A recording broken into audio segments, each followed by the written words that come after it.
I'll open up your presentation. So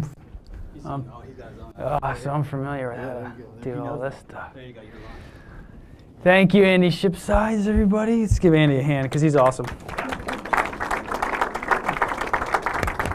Thanks. Thank you for bringing me out here. Thank you. I appreciate it, man. He's doing good stuff with getting all these great people to come and speak. It's cool. We support him in it. Thanks to Abel, obviously, for hosting me. Really happy to be here. I'm going to put my beer down for just a second. This is always a work in progress, so forgive me if I have to refer back to my notes. Just to this thing. Can everybody hear me? Is it okay? All right, cool. Camera people. Who is a camera person in the audience tonight? Okay, good. Civilians, some civilians too. Okay, cool, good. Thanks for coming out to Burbank. I appreciate it. This is something that boarding has said to me a number of times over the years, and it's a deceivingly simple thing to say. It's kind of a Zen koan a little bit, but it's something I think about a lot. It's something that we're thinking about on the new series, Parts Unknown, if you guys have checked that out. It's different. I think we're getting better all the time. But to also think about this on a show where I shoot a lot of people sitting at a table talking to each other, and a lot of B-roll. So to kind of access these concepts for my show, I think is kind of strange. I realize that, but it is something I think about a lot. And it's something I want to share with you guys what I'm thinking about as I enter this new season, as we carry this process on from, I don't know, well over 100 shows by now. So let's get weird. So I believe in no right answers. Things are always changing. Everybody's scenario is different. Everybody's show is different. Everybody's day is different. So there's a lot of cameras out there. I have my reasons why I choose this one, but there's definitely other form factors. There's a lot to think about in camera form, and I like to think about those things, and I like to think about why we make those choices. But one's going to be right for one thing, and one's going to be right for another thing. That's cool. I support that. So, hard and fast rules in this business, as you guys know, is few, because things just change. This is a kind of a platform, the F5, 55, pretty similar cameras. We're working on the F5 now. But I do see it as a platform, especially now because the way that it's getting built around, So much is changing about what this kind of thing can do, that it is becoming more of like a platform that you apply a concept to and you kind of build it out for your situation. I'll talk a little bit about S-Log, how I'm using it in the field, and I never know what kind of questions we're going to get, so feel free at the end, we'll go wherever you want. I'll talk a little bit about how I'm using S-Log, because I know people want to know about that, and a little bit about, Andy and I were talking, I'm really interested in kind of the magic of the business that we're doing these days. There's so much tech talk, and I'm a gear nerd, like probably a lot of you guys are, but there's a magic in it, and that's why everybody got into it. And I like to think about that and talk about that, because maybe we don't talk about that enough,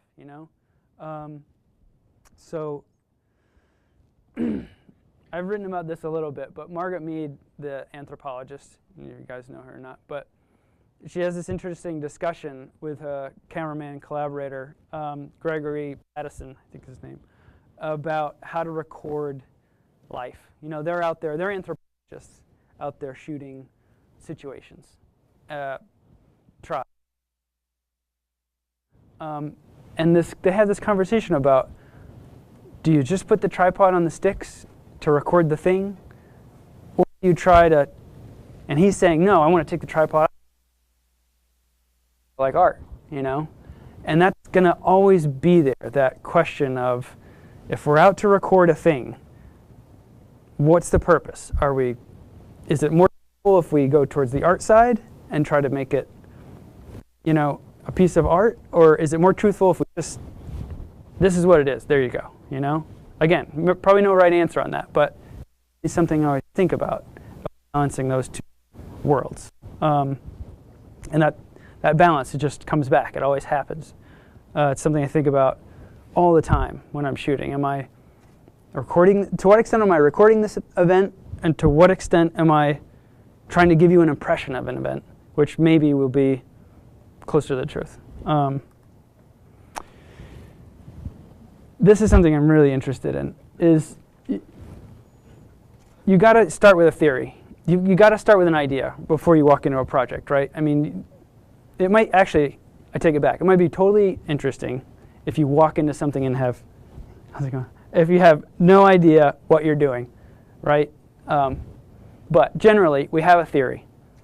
What's this movie or show or whatever you're shooting, what is it, what do I think I want it to be like? What is the director telling me their vision is? What's the, you know, what's the script or whatever? You go in with an idea, and based on that idea, you need to start making technical and material choices. What camera are you going to shoot on? What lenses are you going to put on that camera? What are you going to record to? It all gets confusing really fast. But what I'm interested in is the way that those choices are then going to shape the operator, especially in documentary, particularly in documentary, is the way that those things are then going to shape my behavior or your behavior and the subject's behavior. That's something we don't always think about, is that the way that these material choices and lensing choices are now shaping my distance to things, shaping your distance to things, how those things may be changing based on those proximities, and how, you know, those choices start to wrap up in themselves, and now we're changing things based on those material decisions. No right or wrong, but it's interesting to think about how these things will start to shape the way we interact with the world and how that world interacts back with us. It's good. It's weird, man. You know, just thinking about story theory, and that one big thing to think about in making these choices is pace of the edit, pace of, you know, you're always thinking to the edit, you're always thinking of the pace of that which you're acquiring. How fast do I need to acquire it? How long is the editor going to leave those shots up? What is the director asking for in terms of the rhythm of this thing? So rhythm is a big part of what's going to make all these changes happen.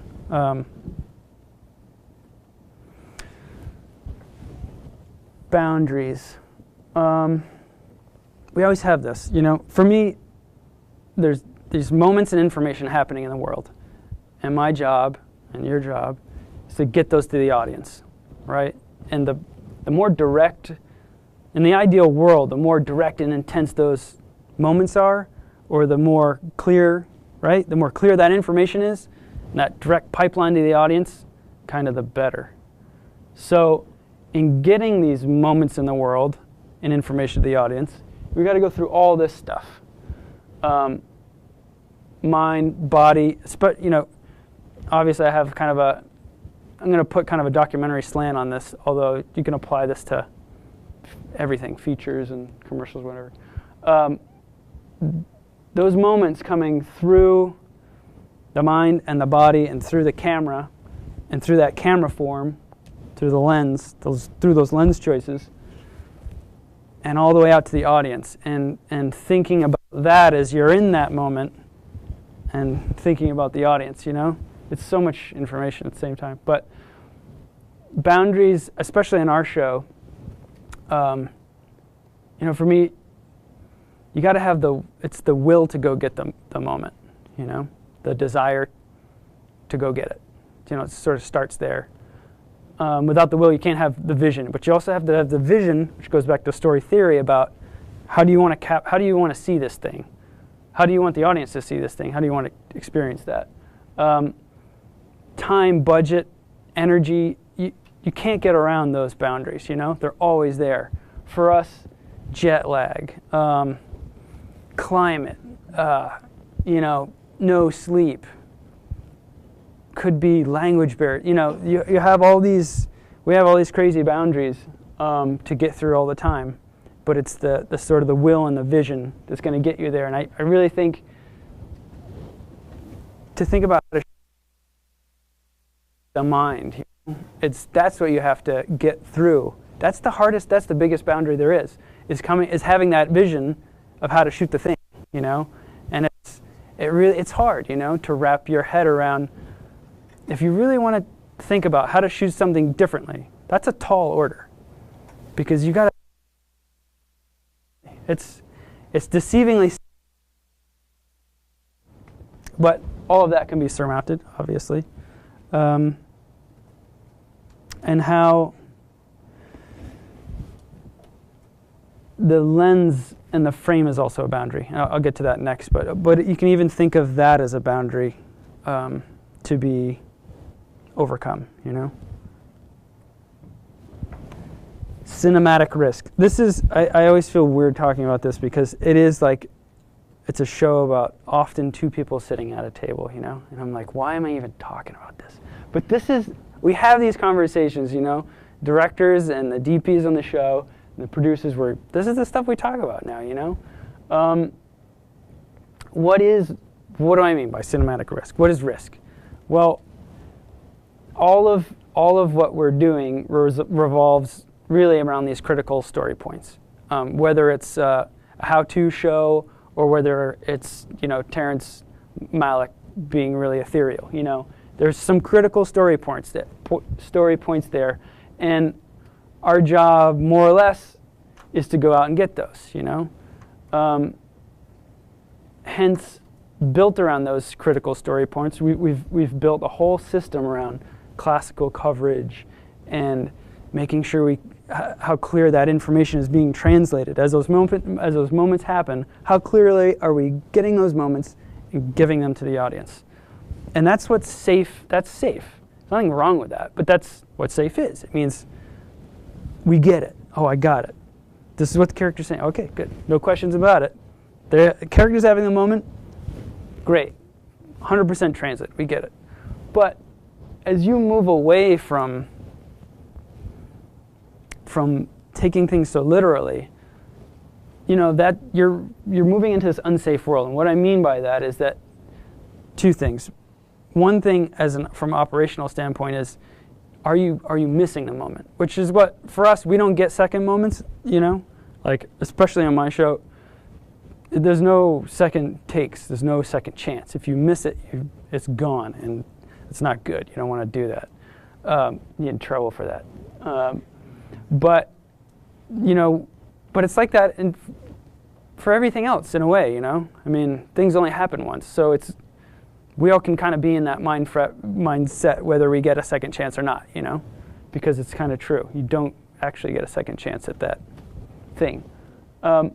So when we think about moving away from safe coverage, there's a reason for it, and the reason and what I mean by there for characters talking, you're there. What's happening? You're right there. Well, what if there's this thing called story truth? Okay, Tim O'Brien is an author who I love him. I read him a long time ago, and he has this one piece in one of his books about story truth, and he says that story truth maybe isn't necessarily the same as true truth, as historical truth.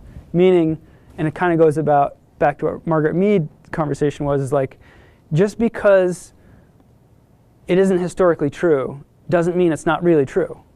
I know that's weird, especially in a photographic medium, but as you step away from things that are literal, you're hopefully doing it to get to that, which is story truth, which is maybe this truth, maybe it's this way of seeing things. It wasn't literally happening, wasn't literally there, but it's actually more true.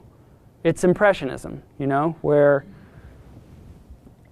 that emotion is being translated to you, and you find that and if you can connect with that moment emotionally, wasn't that more true than maybe if I wasn't on the thirds when I framed it and didn't totally grab it? So that's something that I'm thinking about a lot, and something we're talking about a lot is the unknown and obscurity, and not just doing that's not something do as an effect, you know?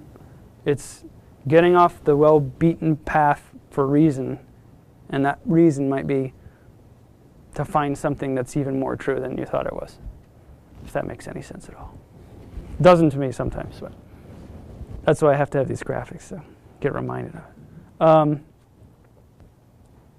Yeah, the risk is in losing the audience, right? That's what you're really risking when you say risk. Oh, it's a risky shot. I want to do a really risky look here. Well, what you mean when you say risky is you might lose the audience, which is, yeah, you don't want to do that. That's the last thing you want to do. So it's all part of that. See, it's so untechnical. I told you it wasn't going to be technical. Handheld work and documentary work and good camera work, I think, is all based on this. It's all based on that moment, that moment of, and this goes right back to like the early days of street photography, is trying to find a moment. And that moment can be between actors, it can be between a stranger you encounter in the street, it can be between a strange group of birds sitting on a tree and you. I think those are all moments, but I think everybody knows what we mean when we mean moments, right? And getting those moments. What I think is really interesting about camera work is balancing these two sides of the brain and existence, where it's really hard to be really good at handheld work. It takes years because you have so much loaded up in the rational part of your brain, especially in terms of rules like framing, rules like how is this going to be edited, you know, what's the storyline here, where's this person going, literally what direction are they going, how many people are behind me as I walk through this market, where's my exposure, what are the sound levels at if you have to do sound like me, which I hate. And the only way to do that is, like any musician or sports, you know, any athlete, is you get conditioned. You have to be conditioned if you're going to be good, because life is moving so fast that you need to react to it in real time. And making those real-time choices takes a long time to be good at that, because life is moving very quickly in front of you, especially for us on our show. I mean, it's like it's live, and once it stops, there's no stopping it. Once it starts, there's no stopping it. So all of that technical knowledge, all of the technical engineering knowledge of how to make that thing work, and all the rationality behind the coverage we were talking about, classical coverage, because there is a rationality to it. It's very rational. The reason we cut and the reason we frame the way we do, there's reasons for it, good reasons. But balancing that with, I'm kind of cutting my intuition, and getting back to those, being able to let yourself go again and get back into the subconscious, weirder stuff, where you let the training go again, which is hard, really hard, can be very hard. Maybe it's not hard for everybody. Sometimes it's hard for me. Where you let the training go again and you get to that intuitive part of yourself where you can get to that moment. I think this is what Terrence Malick is all about in Lubeski. I really think that's the language that he's speaking, is I'm doing away with some of these rules to get closer to maybe what's really happening. People, you know, there's talk about, you know, the old street photographers and like rangefinders and how that was kind of the theory of, it's not all about SLR world. It's not all about perfect framing, which I love perfect framing and I'm very good at it. But maybe, you know, do you guys shoot with, everybody, Leica, rangefinders? Yeah, you know what I'm talking about. That the framing is not as precise in a way. Can it be? Sure.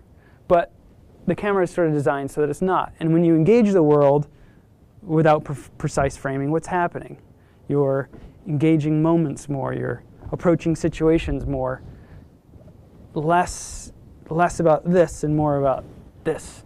And I think there's something really interesting about that. So knowing a moment, and not even knowing it, but just feeling it, that's part of the magic that I'm talking about. That that's, I think, why we all got involved in it. And we got to remember that when we get buried in all the technical stuff, is like, bring it back to this stuff, because that's what's really interesting and weird and mysterious. Who knows what? That's weird. Capturing moments on a camera, it's weird. Let's be frank about it. We do it all the time, but it's mysterious, man. There's this Zen poem, I guess, or a story about this. I think it's a master and a student. The master's teaching with a bow and arrow, and he's lined up. Master's lined up, and I think it's some bird flying by, and the student's like, "This is going to be amazing. Watch this." And bird way out there, and the master's just like, "Let's go." Completely misses the bird, and the student's like, "I think you missed the bird there." And the master's like, "Oh no, my aim was perfect." And it's like, that's it, man. It's like, it's all about, and for me, who knows what that means? Everybody, it's an own interpretation. But for me, that's like, and this is kind of selfish for camera people, but it's about that moment of waiting. Waiting for the moment. Waiting, engaging. I shouldn't be saying this, and it's kind of selfish, but who cares what happens after that? That's not true, because you have to care. But you know what? That moment is what we're in it for. And that's what makes it exciting, is that engaging of the present. That's what's cool. And has nothing to do with the technical stuff. But it does. Well, it does at the same time. It does. You got to have both. But that taut bow, I think, is a state of mind that camera people can be in, and that's important. Framing. We got to frame. We have to put borders on things, because it's the nature of our medium. But to extend what I was talking about earlier about lens choices and how that's shaping the world you're in, again, no right answer, but thinking about the ways that the long lens pushes us away from the scenario, the effects of it, and the way that the wide lens brings us into the scenario. And classic street photography stuff, back to the early days in Paris, when you shoot on a 35, those guys, a lot of them were a 50, which isn't really considered wide at all these days, but Salgado on a 35, you think about, it's a side note, but I watched Salesman again recently, and I've been looking at a lot of street photography again recently, and it's, you look at that stuff and you think, like, does that world exist anymore? To engage people, like you look at a Cartier-Bresson picture and you're like, can I still get that? Can I still go out and get those pictures, those moments with people? I think so. I have my doubts, but I think that world still does exist, because people are so on to the cameras, you show up with that camera, especially, and it is a different world, but our personality, who we are with that camera, is going to get us back to those moments. Not the camera itself, but who we are and how we engage those people we find on the street. But this is something I think about a lot, and I think it's important. And again, no right answers. 2/3 inch camera, broadcast camera with a long zoom. I don't see any of those as right. They're just different choices about how to engage things, And I like approaching the tools like that. Shooting on a long lens, it's not right or wrong. It's just different. But thinking about how it engages us to people is interesting. What happens if I go disturb that woman in the rice field and ask for her picture? Well, is it going to be different? Yeah, maybe. Do I stay far out, get her on the 200 millimeter with the sun coming up through the mist and stuff like that? Or do I go up and bring the translator and say, can you ask this woman if she minds if I film while she picks rice? And I put the 21-25, or, 35 on, and I'm right there with her, right in the rice, right at dawn. Is one better than the other? No, really. Oh, really? Yeah, sorry. Am I too? It's the battery. It's because I love myself, isn't it? I do this all day. I don't know. It's supposed to be a sound. No, I'm not supposed to be a sound professional, but yeah. And getting kind of mysterious and weird about what you frame in and what you frame out. I mean, you can kind of get theoretical and philosophical about that. You know, what you're including and what you're not including every moment of that story. That's heavy, man. It's kind of my creativity engine. Chaos and entropy always happening on my show. Always there. Things are always totally falling apart. Well, not totally, but things are always falling apart. It's just the way things work. Whether you're on set, whether you're doing a travel show like mine, I mean, just things happen all the time. And the way, the unexpected, it's always there. It's always going to be there. All we can control is our reaction to the unexpected and the options we have. And interestingly, like on the Copenhagen show, we limited our options, and that led to some very interesting creative solutions. So having all the options in the world might not always be the greatest thing. Sometimes limiting your options may make more creative solutions. That's something we're playing with too. We can go more into that if you have questions. But Copenhagen, I'll talk about that if you guys want to know more, but it's an interesting show. Options in terms of this camera. Although I should say, you know, back to that other slide, like hardship for us is like something we deal with our show is hard. It's very hard to make. It's a lot of fun, and we do a lot of great things, but that hardship is what is leading to all these creative solutions. So I kind of believe in it. It sucks. I hate that, but it's true.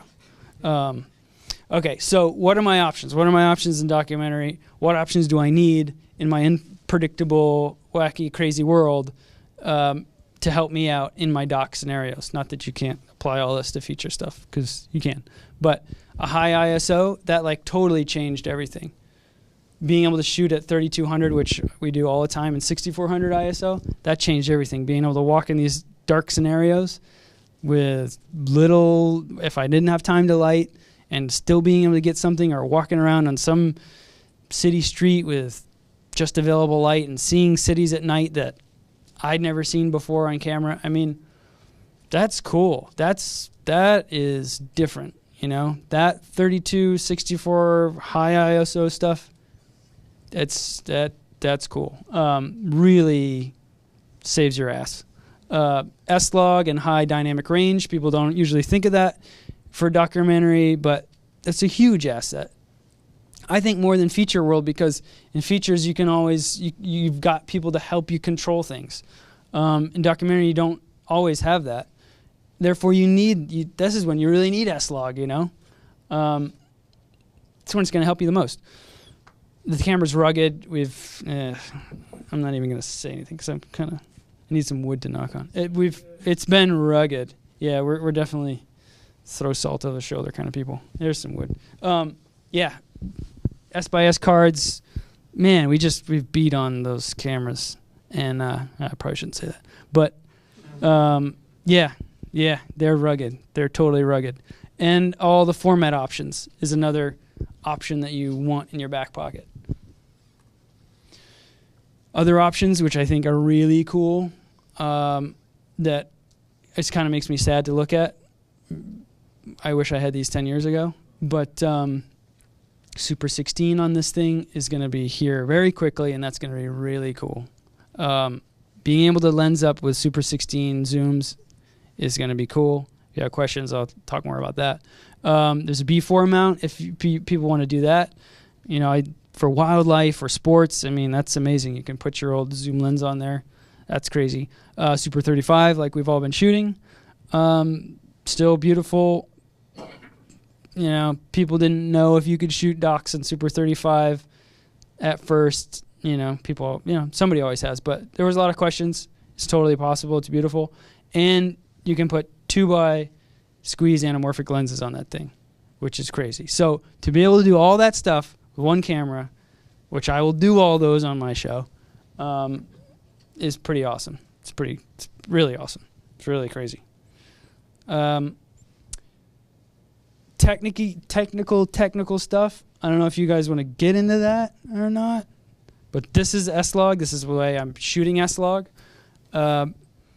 Instrumentation is critical. Like Andy was kind of touching on this earlier.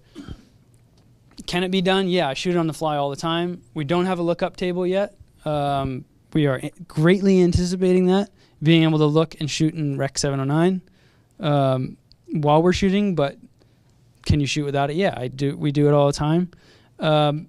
Keeping in mind where your gray, that gray is 35 or 32, keeping that in mind and knowing that, and then using your tools, waveform, false color, or I like the zebra spot, which might be coming. I don't know. I think it's going to be, it's like your spot meter inside.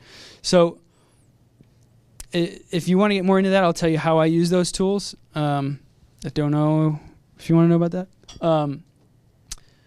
And also, if you're shooting S-Log, for that advantage, you are color correcting, which means you got to think to the color correct, which means being in touch with your colorist and your editor and your director and your producer and getting all on board about where that S-Log is going. It's becoming, as everybody knows, it's like it's becoming way more important to plan that stuff before, because if you don't have a plan and that S-Log comes up, there's so many different ways you can go with that in the color correct. I mean, depending on, we have a show where we can do really different stuff all the time. Maybe you're on a show where you're looking for consistency, but because there's so much room to push that stuff around, you gotta have a plan. Also, I'm getting into shooting S-Log when you need it, because it's a huge amount of data, and I can get more into that if you guys have more questions about using S-Log on the fly. So questions? Yes. I watched the Copenhagen show. Can you talk about hurdle that you ran out against that you? I'll just put that back. Yeah, Copenhagen show hurdles. Well, first hurdle was talk about two guys sitting at a table. Could have been, that can get boring real fast. So we were a little worried about that. It was about a meal. We've shot a lot of meals. We've shot a lot of kitchens. And we started trying to think about how to do that differently because we've done so much of it. And one thing that Tony said that had struck me was, I am so tired of the over-the-shoulder shot. He's like, I don't want to see that anymore. I'm so tired of it. Okay. He was really emotional about it. He was really mad. Over too dirty, dirty or clean over this, this thing. Looking right down which is a nice shot. Yeah, I like it. But he's like, we got it, enough of that. So, okay. So we were like, we started building these rules, and one rule was like, okay, no OTSs. There's not an OTS in that show.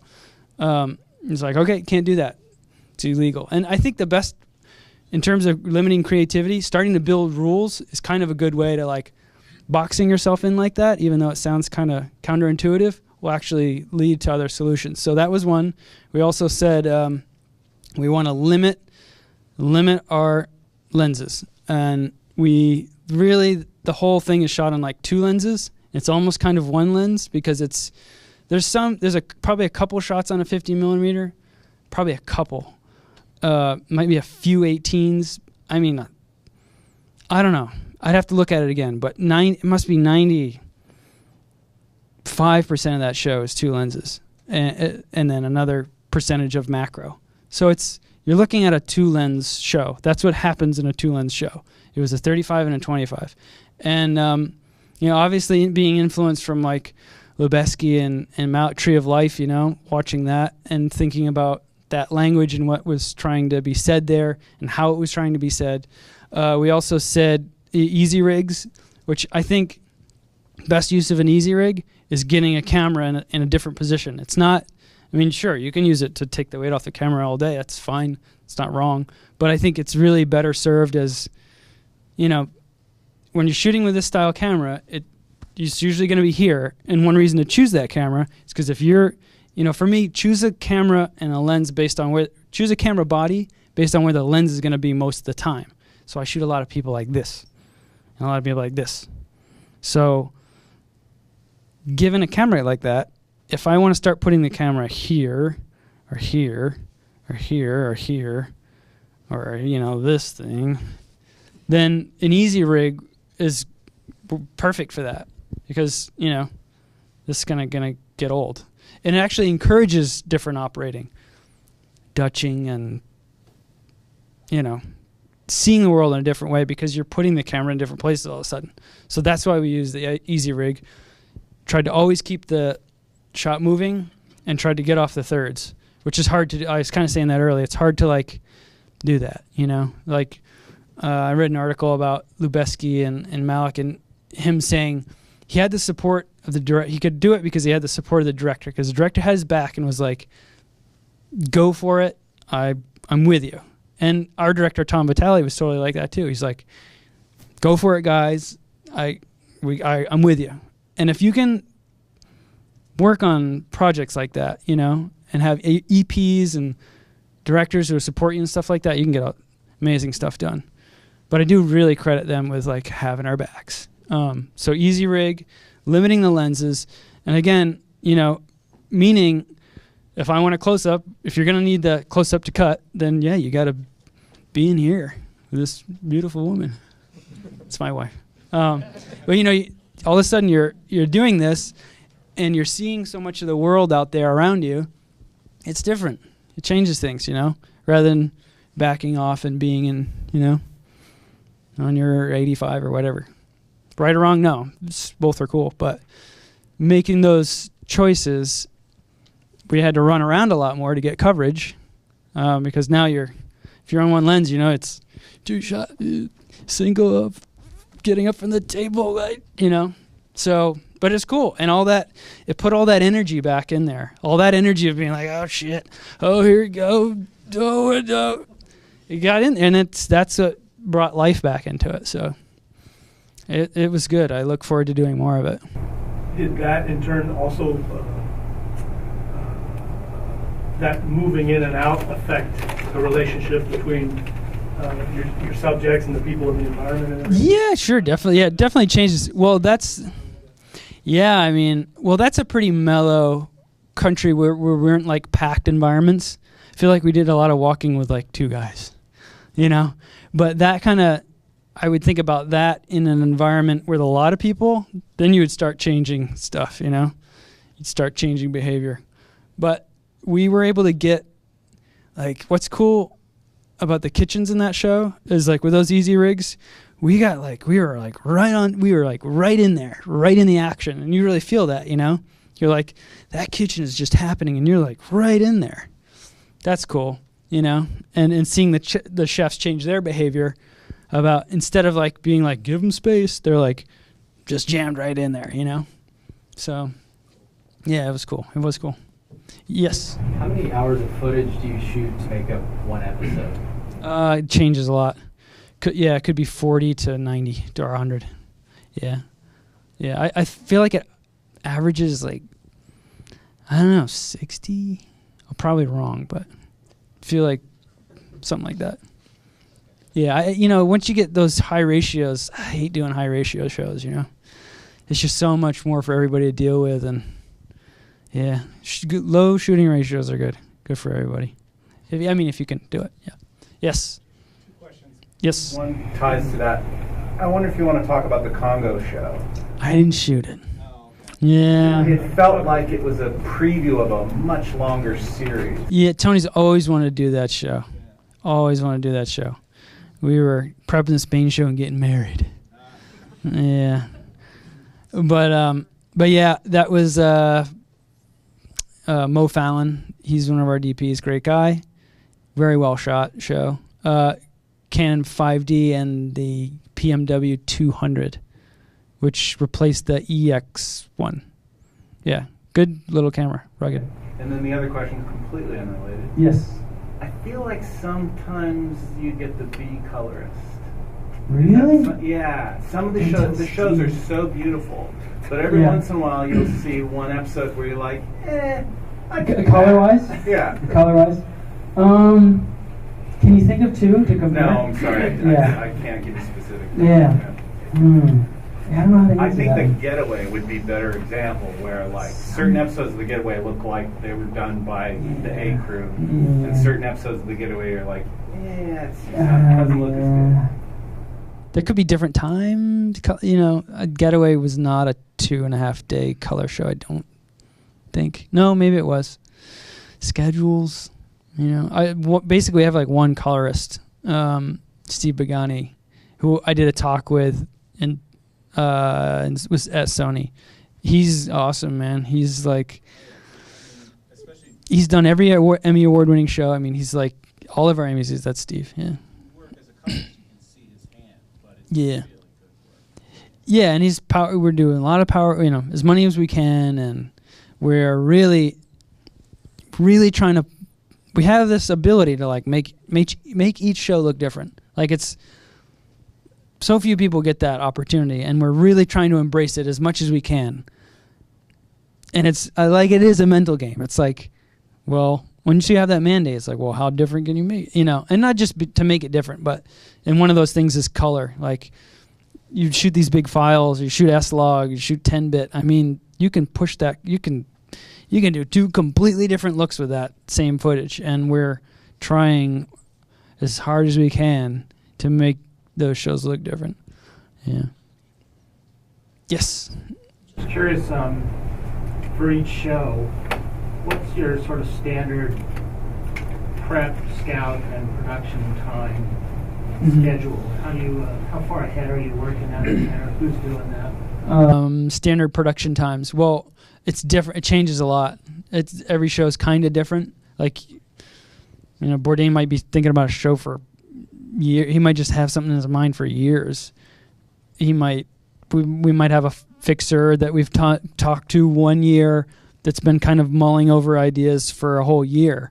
It could be another situation where you're like, oh my God, they have to put that thing together in like 2 weeks, you know? So it does change, but I think like a month out maybe for those guys is safe, average, a good medium place. You literally just get off the plane, pull the camera out, step the camera out, and go start? Kind of, yeah. We have pre-pro meetings. Entropy and chaos is always pushing upon us when we get there. Things always change. Always change when you get there. But we have pre-pro meetings, core concepts, looks, approaches, watch movies. Bourdain always has like movies to watch or songs to listen to or books to read. We do a fair bit of research, knowing that scout photos, we have fixers. They're called fixers in every country. We got a lot now. People we know. Sometimes they're new people, but generally they're people we worked with before. Reputable, that are out there on the ground, and you know, director here and producer here. There's a director-producer pair for every show. Start that research as early as they can. Get the fixer on board, hammering on the phone, back and forth. So for one of your shows, could you average maybe from landing to leaving 5 days? I feel like we've done a show in like 4 days or less, up to 12 days. I'm thinking about the hours you say you're collecting for each show. 2 cameras. We shoot a lot. We have long 2 cameras, yeah. That's why it can be up to like 90 hours, you know. Yeah, we shoot a lot, but we're shooting all that B-roll too, you know. It's not just you shoot the meal. You either get in the kitchen in real time, or you gotta get some kitchen stuff and then build out that area, and build out that country. Yeah, so it adds up to a lot of footage. But yeah, generally land and start meet your ACs, build your cameras, and go on a scout or shoot something. If something, like inevitably, one of our director Tom Vitale, guy gets so lucky, like something's always happening as soon as we like, oh, this is the Moon Festival. It only happens once a year or once every 10 years. And it's as soon as you guys landed off your 20-hour flight, it's happening. So let's go get it. You know, it's like, How many camera? 2 or 3? 2, sometimes 3. Yep. 2, sometimes 3. We bring a lot of cameras with us, a lot of different kinds. But, yep. Just, what is your opinion about using Cabrio 1990? Yeah, we use it a lot. Yeah, we shoot a lot with that Cabrio. We shoot with it because nobody can. That's the range. I mean, 19 to 90 is the biggest. I wish it was a little wider, but it's the biggest range out there, and for that class of lens and for that weight. So zoom ratio to weight can't be beat. We've also I've shot on Panavision zooms. They're lightweights. We've shot on Ingenue Optimos and Rouges. We've shot on them all. But the reason we go with that Fuji is you can't beat that range.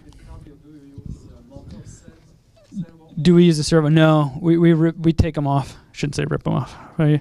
Take them off. We back the screws out gently. Yeah, no servos. Yeah, we don't really.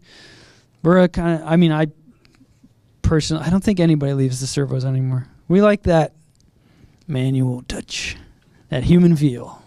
We like that. Yeah, and plus, I mean, just being able to move that fast, you know, wham, wham, wham, rack in, rack out, bam, bam, bam. You know, I feel like it's faster. But it's personal preference. But yeah, we shoot a lot on those. Yes? Doing like documentary style, how do you acclimatize people to your camera? Because some places I've been, you can rip out like a huge rig and no one will glass, and other times it's like it is, yeah, what you say. I mean, it's how do you acclimatize people to the camera? Yeah, it is what it is. I mean, you're in their world. If they like it, they like it. They don't, they don't. I mean, you're getting all my tips and tricks here. Like my thing is to acclimatize the environment to the camera, you know? I don't run into, everybody's different, but I don't like charge into a street and start grabbing, you know? I don't hide, make my presence known, might meet a few people, you know? I don't shoot people without their permission. I'm not talking legal lawyer, that stuff. Vast majority of the time will engage a person before they shoot them. Does it change the environment, like we were saying earlier? Yeah. Now, do they know they're being filmed? Yeah, but that's, you know, you got to make a choice. You're either going to go ask them or you're not. Those are two different routes. You're going to get two different effects. Just pick one. One's not right or wrong. But I like, you know, if I'm there with a camera, I like to be like, you know what? Do you mind if I film you rolling those cigarettes and pouring coffee on the street? Is that cool? Oh, yeah, he'd like to be filmed. Okay, great. You know?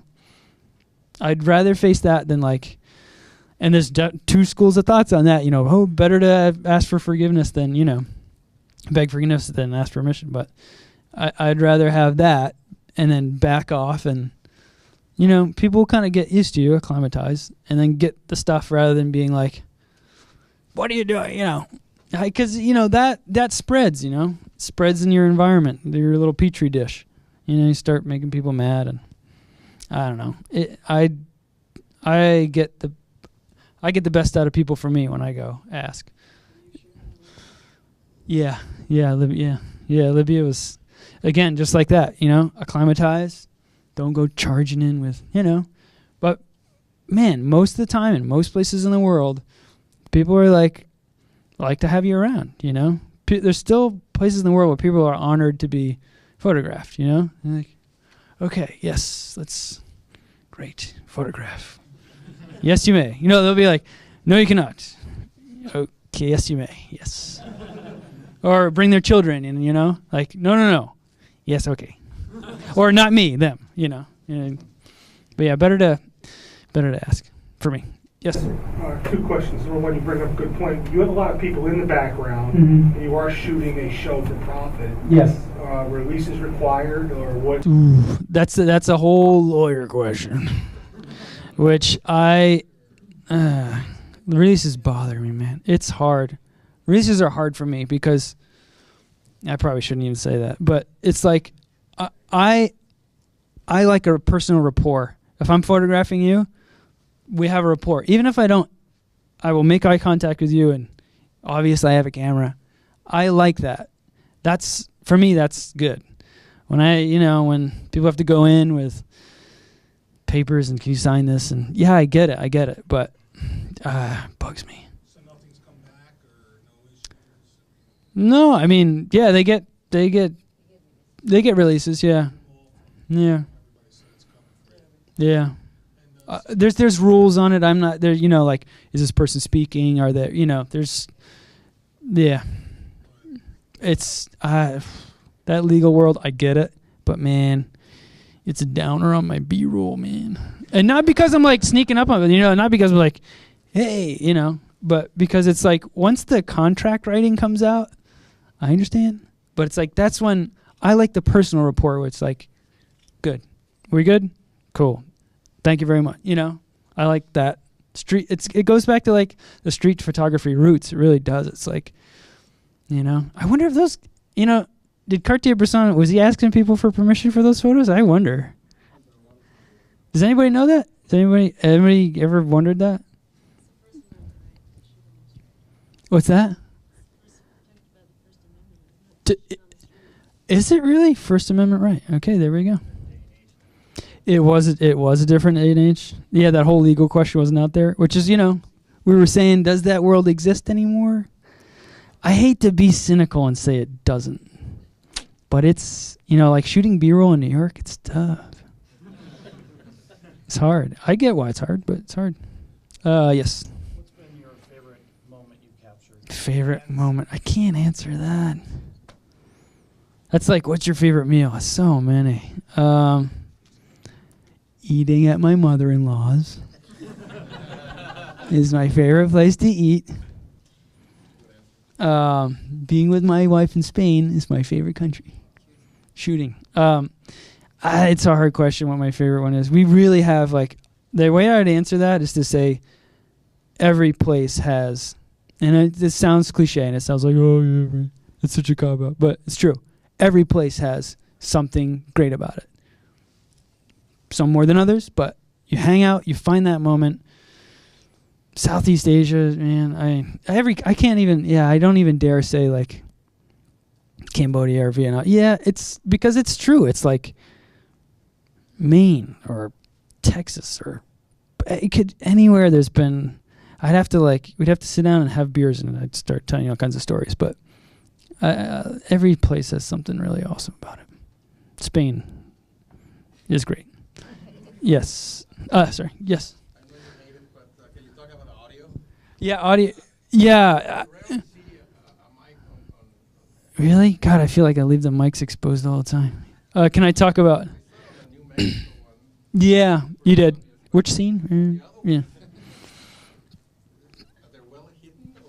We try. I mean, the thing is, like, we use a shotgun. So our audio situation is this.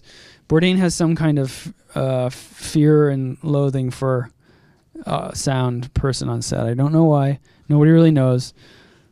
It's probably not personal. It's just something my sister doesn't like bugs. She freaks out. It's like, it's his thing. He thinks that there's a sound person on set, there's going to be a boom, and it's going to be in the way all the time. So we do our own sound, lavs, electrosonics.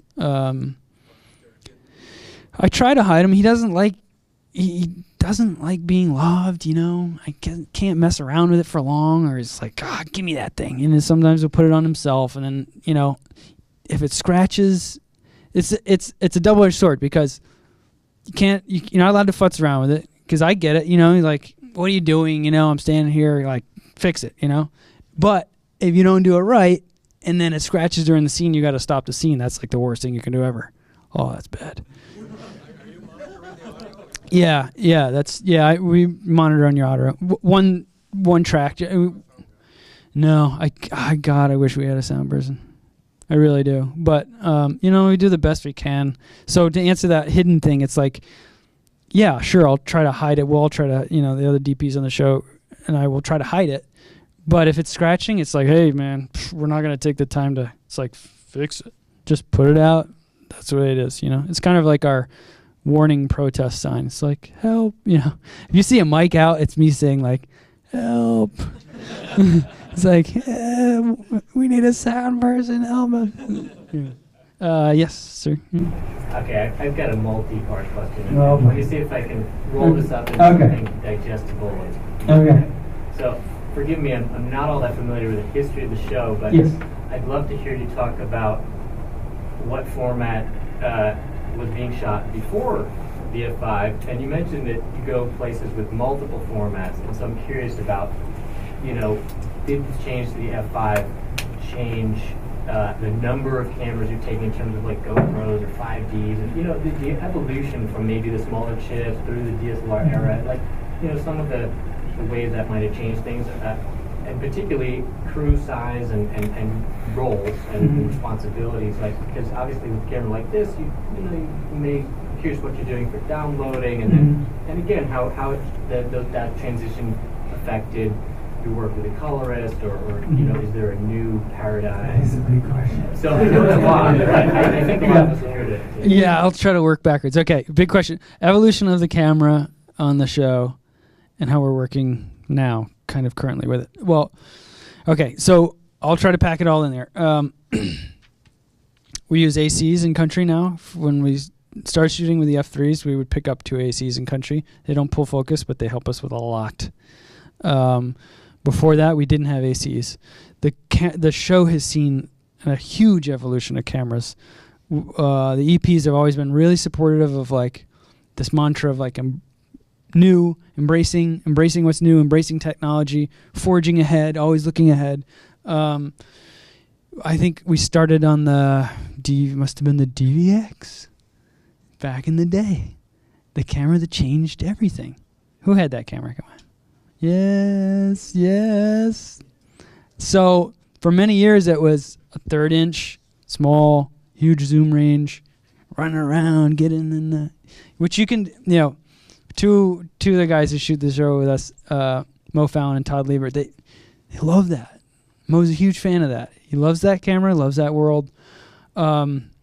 Just the flexibility of the thing, man. I mean, you can just cover. God, you can do anything with that. There was a lot of merits to that 1/3 inch. Just the zoom range on that thing it's amazing. So it started there, and the way that you're encouraged or discouraged to shoot with that camera, and how that influenced the show of being like, you just throw that thing around, and how dynamic it is, and I can do that, all this crazy stuff. Put it out the window. No, I'm gonna bring it in here. I'll put it in the pot. So it started there, and then it evolved through. Man, you probably sold us all the cameras, didn't you? The Z7. What was before the Z7? A PWN 2000, Z1U, Z7U, where you could remove the lens. EX1, EX3. Shot a lot on the EX3. I love that camera. We did a lot with that. 1/2 inch chip and big zoom range. And then moved from there to the F3s, and then to this guy. And all the lens, the complement, all the lensing options and all that stuff. Now we have 2 sets of primes and 2 19 to 90 zooms. We always carry super speeds with us. That's to really, take full advantage of that thing. 3200, put on a super speed. Holy God, you could shoot anything. You just shoot stuff you've never even seen before. You're getting into stuff where you're like, I can't see that with my eyes. You turn the monitor and you're like, wow. Yes. Am I getting anywhere with this question? That's okay. That's great. I mean, what's surprising for me here is that it went from 1/3 inch chip and jumped to the large sensor. And maybe that's the sign of the times, but well, I think it was about like always trying to be a cinematic show. And what does that? Who knows? But that's such a loaded term. I don't even know what that means. But trying to be cinematic. To what extent do you need cinematic tools? I don't know. It could be a losing argument, but could be a winning argument. Being able to shoot PL, all that range of PL, primes and zooms, not just about shallow focus. I don't think we're like totally about that. But being in the PL world and having that working mentality, that's really, the show's beautiful, on these cameras. Was it beautiful before? Yeah, sure. But to not embrace this, especially with the sensitivity that comes, it's not just the PL and being in Super 35. It's all those other things that came with those cameras. It's like, man, it's just light years ahead, Now I see the merits of those old cameras. And, like he was asking about the Congo show. I mean, that was, what's the 200 half inch or third inch? Half inch? Half inch camera and 5D. We shot tons of stuff in the 70s too, but, they shot, 200 for that. So it still exists. It's still in the mix, or was last season. But yes. Can you talk about the kitchen? It's not technical, sorry, but like LBE, I would assume I'd be super stressed out to be in there, and like how pristine it is, and like how meticulous the work is. Versus, I forgot the name of the restaurant in Copenhagen, but like the nighttime stuff where all the cooks are just kind of messing around. Like I feel like there'd be a lot more freedom. And like how symbiotic is your relationship with the chefs creatively, and how you shoot it, and how much do you stick to the plan of going in? Well, yeah, I mean, it's funny when we engage a new kitchen because there's two kinds of kitchens, right? There's the one that's like, kind of know who we are and know our reputation. And there's the other one that's like, okay, don't get too close to the stove. It's very hot over here. And, we're going to be cooking here at the stove. And, I might turn around with a hot pot. And it's like, dude, we shot like 10,000 hours. We got it. Don't worry. So I don't even want to say, we're good, man. We are like, El Bulli kitchens like that, they're like shocked, They're like, man, you guys are so good. Yeah, because everybody's, place like that would be skeptical for sure. They're like, oh, we don't want the cameras in the way, I get it. You're a big, famous kitchen that's cranking out, 50. We shot like hundreds of steps for that El Bulli show. It was we shot hundreds of elements for that one meal. So I get when we walk into the kitchen, like, just out of the way. But people are across the board. They're always like, I can't believe you guys. You're never in the way. You just disappear. They're shocked. And it's because we've just seen it so many times, My grandfather was a chef, and I came up through like a chef cook family. So it's like in my blood, But we've just done it so many times that kitchen is kind of home. We whether it's a walk in a truck stop shack somewhere or El Bulli, it's like we get what cooks need, we get what they want, we get where they're going, and we're just very good at staying out of the way. And as soon as people start to see like, oh, okay, yeah, you guys get it. Yeah, always getting fed. No, they'll just like stick it right in your mouth, I'll interject this now. I think it's funny. It's like, you can definitely judge a culture by how uncomfortable they are by you not eating. There's cultures out there that are like, I can't. There's people that like, you'll be in their house and they just cannot stand watching you film and not eat. There's people who are just like, I can't. They're like, I can't do it. They're just like, make everybody stop. You're like, you have to sit down and eat and drink right now. And that's cool. That's pretty human to be like, I want you to eat too, It's pretty amazing. Yes. All handheld. Yeah, I'd say vast majority of the show, of all the shows ever, or must be 90% handheld. Yeah, do some stuff on the sticks for like long lenses stuff, or we'll use sticks for effect. We'll use sticks for like a stick shot. That's something that should be like that, but generally, yeah, we just move so fast handheld that, it's just so fast. Even shooting B-roll, I'll just walk around because it's just so fast. You never know what's going to happen, Yes, I'll get to you. You said that Bourdain had an opinion about the over-the-shoulder shot. Yeah, he's got a lot of opinions on it. That's the question. When you're shooting and everything's rolling and going, how often is he...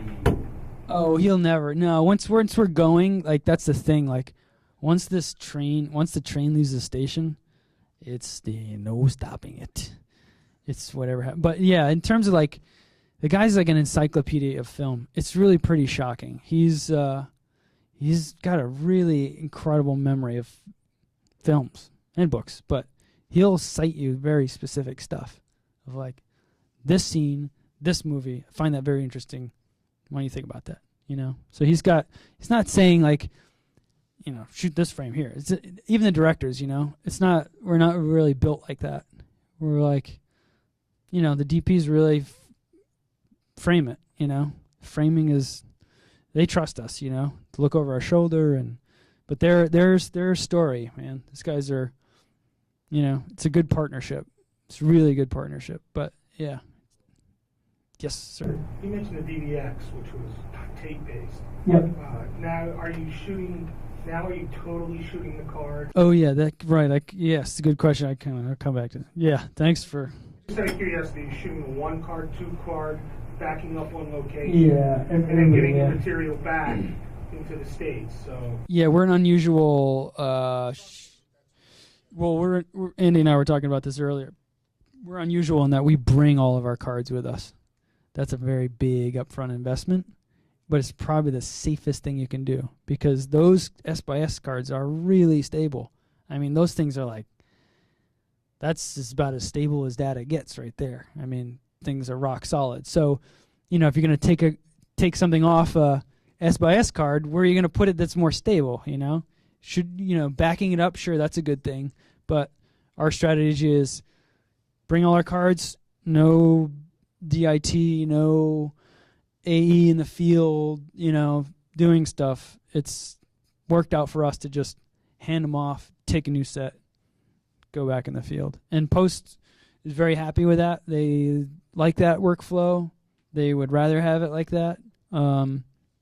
They see us as not being able to make things better in the field, you know, on our side. So yeah, we bring a ton of cards and bring them all back. It's really safe, you know. And no problems getting them into the States with all the checking and. No, carry on. No, it's all good. Those things, just S/S cards are rugged. They are rugged. That's more rugged than a hard drive. Yeah. Yes. How much time do you spend like anticipating moments, waiting for surprises? Mm-hmm. And how much time do you allot yourself? Like Naked Guy from the other week. Yeah. Right. Did you shoot that? Naked. That was a great moment, but I don't know how long you budgeted time for that. Oh, and yeah. when they jumped off the. He was framed. Oh no, Alan shot that. I know. Yeah, that was so weird. He was just walking by, and the guy from the sauna just like, well, that's a pretty intense part of town there. It's really hippie counterculture zone. But yeah, this guy, you know, buddy Alan who shot the show with me, he's walking by, and this dude just comes up to this open window, naked, and just hanging out. So Alan's like, okay. You know, they had the rapport, you know. The guy was like, Alan's like, all right, let's do this, you know. He didn't need to sign off. He had the, you know. But yeah, hard to answer. You know, are you going to shoot? There's never going to be a minute-long shot in the show. So I think you kind of work back from there, you know. Yeah, you know, 15 seconds going to be a lot of screen time these days with the speed of back to the rhythm and the edit, you know, the rhythm and the edit of things, knowing like, man, you wouldn't want to go out on a project that was all 1 minute shots and then come back with all the 15-second things. You know, that'd be bad. But yeah, you know, if you're delivering 1 minute shots for a 15-second show, then what happens is like there's too much footage to go through. You know, it works against you. I think when you shoot too much, it's like it's harder for people to find those little. You know, it takes more time for people in post to find those little moments. So not too little, but this is a happy middle ground. Yes. No, I don't. Yeah, producer takes notes. Yep, they might be along with us and taking, usually it's not shot per shot notes, I don't think, but it's like if the producer, because we'll just split up and go in different directions, the producer will always take notes like, oh yes, he was filming a man riding a cow, and, you know, wouldn't be like, tight shot of cow, udder, and then he went up to the man's eyes, and then, but yeah, they do in the field. They try to keep a track of like already cataloging stuff for posts. Yeah. Yes. Sure. Yeah. Did you have a question? You're like, all right, let's go. So I like this idea that you said that Bourdain has almost like a photographic memory of films and art and culture and all this stuff. Does that keep you a little nervous, or just keep you that much more on your game as looking at more stuff to come back and try to change up a scene or change the way it's shot, or are you just like, okay, that's cool, let me look that up, let me Google that? Yo, no, yeah, we always look at it. Yeah. You wanna watch the references because he's got a good reason for it. I mean, it's not that the show's gonna look exactly like that movie, but yeah, always, because this, usually they're great movies or great books, so it's fun to watch or read them. It is, yeah. It's great, yeah. But he's got specific ideas, it's weird. Yes? I got two questions. One is, it seems like the director, in a traditional sense, isn't really, I don't know, like on the set. I mean, how do you guys, it seems like Anthony or Tony and you kind of dictate what's going on the set. No, well, I mean, there's always a director there. Really talented directors. These guys are awesome. It's very tricky. It's tough. It's very hard, and I think that's why we don't rotate crews much. It's been a core crew for many years, and it's because it's not easy to do what we're trying to do. So the directors for us, like Tom Vitale, who I've been working with for a long time, they have the big picture in mind. Tom's always got he's got the big picture. Yes, it's evolving and changing, but he's got the big picture in mind, and that's what we're communicating about. Scene to scene, at home, over beer, whispering in your ear, like this is going to be an important element. So it's not traditional directing in the sense of like, go to a close up, okay, let's do a 2-shot. It's more of guiding that ship down that narrow river. It's tough, man. Those guys have a hard job. They're really good. Yeah, they're really good. And then secondly, I just saw the Sicily episode. Yeah. So you was a camera guy. You did Justin. Did my assistant. Oh, you did. I was thinking. Ask them. As a camera, because the guy's caught red-handed doing what he was doing, basically cheating that they're going fishing. Right. I think as a camera guy, you got some gold. Just curious to know what Tony. Well, yeah, he'll situations like that, he'll just flip it back on you. He's not gonna lie about it. So you just got to go with stuff like that. He's all from the very beginning. From Chris and Lydia, the EPs, they literally created the show themselves. They went and shot the people who created the show. Went out with Tony, Chris Collins and Lydia Tenalia. They went out with Tony by themselves for like a month and a half, and made that show themselves on their wedding honeymoon. Yeah. So that's the EPs of today. So they know what the hell they're talking about because they literally made the show. It's a pretty amazing story. On the DVX 100. Yeah. Yes, sir. How do you organize the lighting? Are you choosing the position of the subject with the background, looking the natural lights? Yeah. Or you add some lighting to reinforce natural lighting? How do you organize Great question. I love that question. How do we organize the lighting? It's an excellent question because it's number one tool, the first tool out is blocking. Blocking is our lighting. That's half the lighting. Find that place in the space with good backgrounds, with natural light, if you can use it. And if you're not using the natural light, how you can motivate off it. Because we're really about naturalism. And yeah, we do light sometimes, but our style is very much to kind of keep it plausible, keep it, not every show. Sometimes we'll keep it unusual, but generally, go in, block the space, because if you can do it with blocking, then you don't have to light, right? So that'll save you right away. If you can do it with increasing ISO and blocking, great. If you have time to enhance the beauty by putting up some lights and the option to do that, yeah, we'll do it. And what we do is, we try not to just have two people sitting across from each other all the time. It is pretty easy to cover that way, but we try to shake it up. So, your first choice you make is how many people? How are they going to be addressing each other? Are they going to be along at a bar? Are they going to be doing French overs? Are you going to be looking over their two backs of their shoulders at the bar? Are you going to be at the corner of the bar?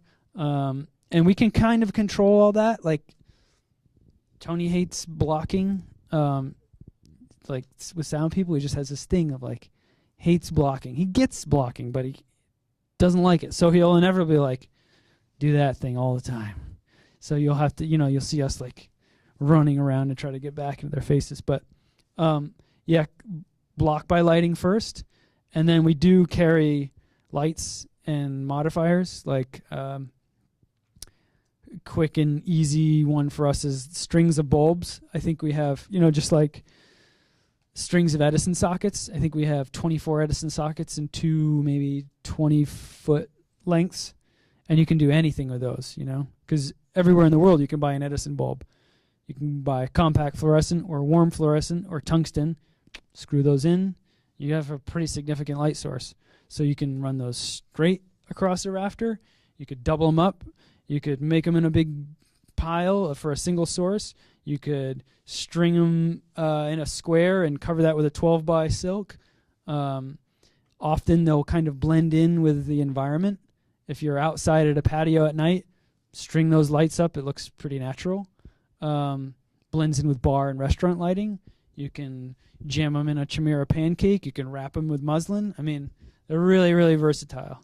I talked about System D in another talk, but you can kind of refer back to that of like, it's a light that you can adapt, We also carry light panels 1x1s. And we carry the LED, the Solas, the Fresnels, LED Fresnels. We carry, man, I want to know the name. I'm gonna look this up on my phone. I was on the set of a friend the other day, and the gaffer showed me these LEDs, and I'm so impressed that I'm gonna look in my phone and tell you what they are. What are they? Light ribbons. They're made here in LA. Anybody know those? Light gear, guys. Light gear. Those are awesome. They're fantastic. I want a whole truck full of those things. Yeah, light gear. They're awesome. That's where we'll be going next, I think. They're just like, it's like a piece of, it's what LEDs should be. They're like, it's a tiny piece of paper. It weighs nothing. You can stick it on a wall. You can put Velcro on it. You can whatever. And they have a lot of throw, too. So, making 4x4 units out of those things is pretty awesome. And 12 by nets, 12 by quarter silk, 12 by China silk, big pieces of muslin. You can do anything with that stuff. So, working with 5D, are you staying on the 2000 ISO, or you choose regarding lighting conditions? I haven't shot with I shot a little bit with a 5D Mark III for Spain, but I haven't shot with that in a while. And I think I don't know what they would have kept that on. I mean, generally we try to keep that thing like, we've kind of phased it out. But generally the lowest ISO we can. I know there used to be those certain ISOs that were better than others, 640, and we would use those on the 70. I think that was true. But yeah, I think the rule for the 5D would be to shoot it at the lowest ISO possible as you can. Yes, sir. Are you using the OLED viewfinder or the conventional? Well, we've been using the TV Logic 5.6. Yeah, as our viewfinder. Yeah, I love that thing. This is now that they've put the waveform and that the false color is coming in here. Maybe I could talk about that a little bit. That's making that thing really viable, because if you're shooting S-Log on the fly, like running backwards, you need some exposure tools. You can't just eyeball that stuff. Well, I'm sure somebody can. I don't want to do it, because you gotta, yeah, sure, there's a big latitude in S-Log. There's 14 stops there, but that doesn't mean you still need to expose it properly. You can't bury stuff down. If you bury stuff down in the bottom of that waveform, it's still unrecoverable. It doesn't, just because it's S-Log doesn't mean if you push all that stuff below 10 IRE, it's going to come back. Well, it's not. That waveform will not lie to you. Meaning, if you put that, especially opaque up, and you're running backwards, it's a very quick way of just seeing like, am I clipping anything? Am I dumping anything in the shadows? Okay, no good. Whereas if you're using false color, which I love false color, because Andy and I were talking about this before, it's like no better way to judge exposure. Like false color.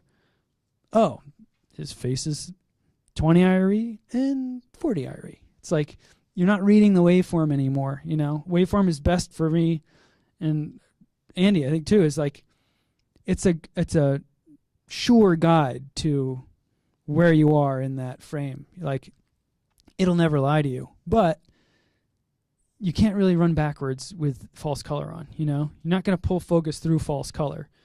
So, you know, if I have time to check something specific and I'm like riding the margins of where I'm pushing stuff down at the bottom of S-Log or where I'm putting stuff up high, false color. You know, I want to know exactly where things are in that curve.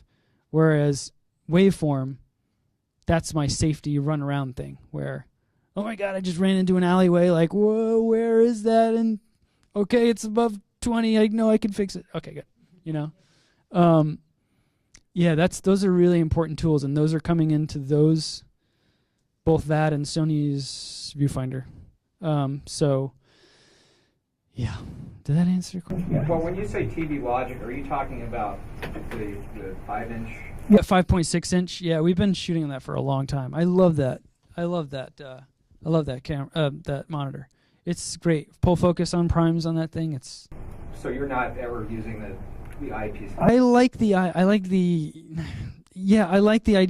of the eyepiece because when you're out in the sun, shooting with the monitor is a pain in the ass. But man, it's hard to get away from that 5.6 when you've been used to it. I mean, it's big, it's sharp, it's we'll use both. But I would not want to go with one or the other. And if I could only do one, I shoot with my monitor, and hood it down, Todd's got his all hooded up, and it's a pain in the ass in the sun, but, all your data's there. It's so safe. It's like the whole options things, when things go crazy and entropy comes and all these unknown things happen, like those really are like that's your anchor, man.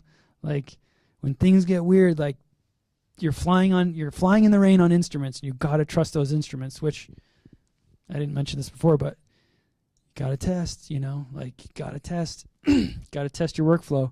You want to know, I'll keep this brief in case it's getting too nerdy, but what you want to know is when you go and you do your test, you want to know where you're pushing 10 down to. Is 10 going down to 0?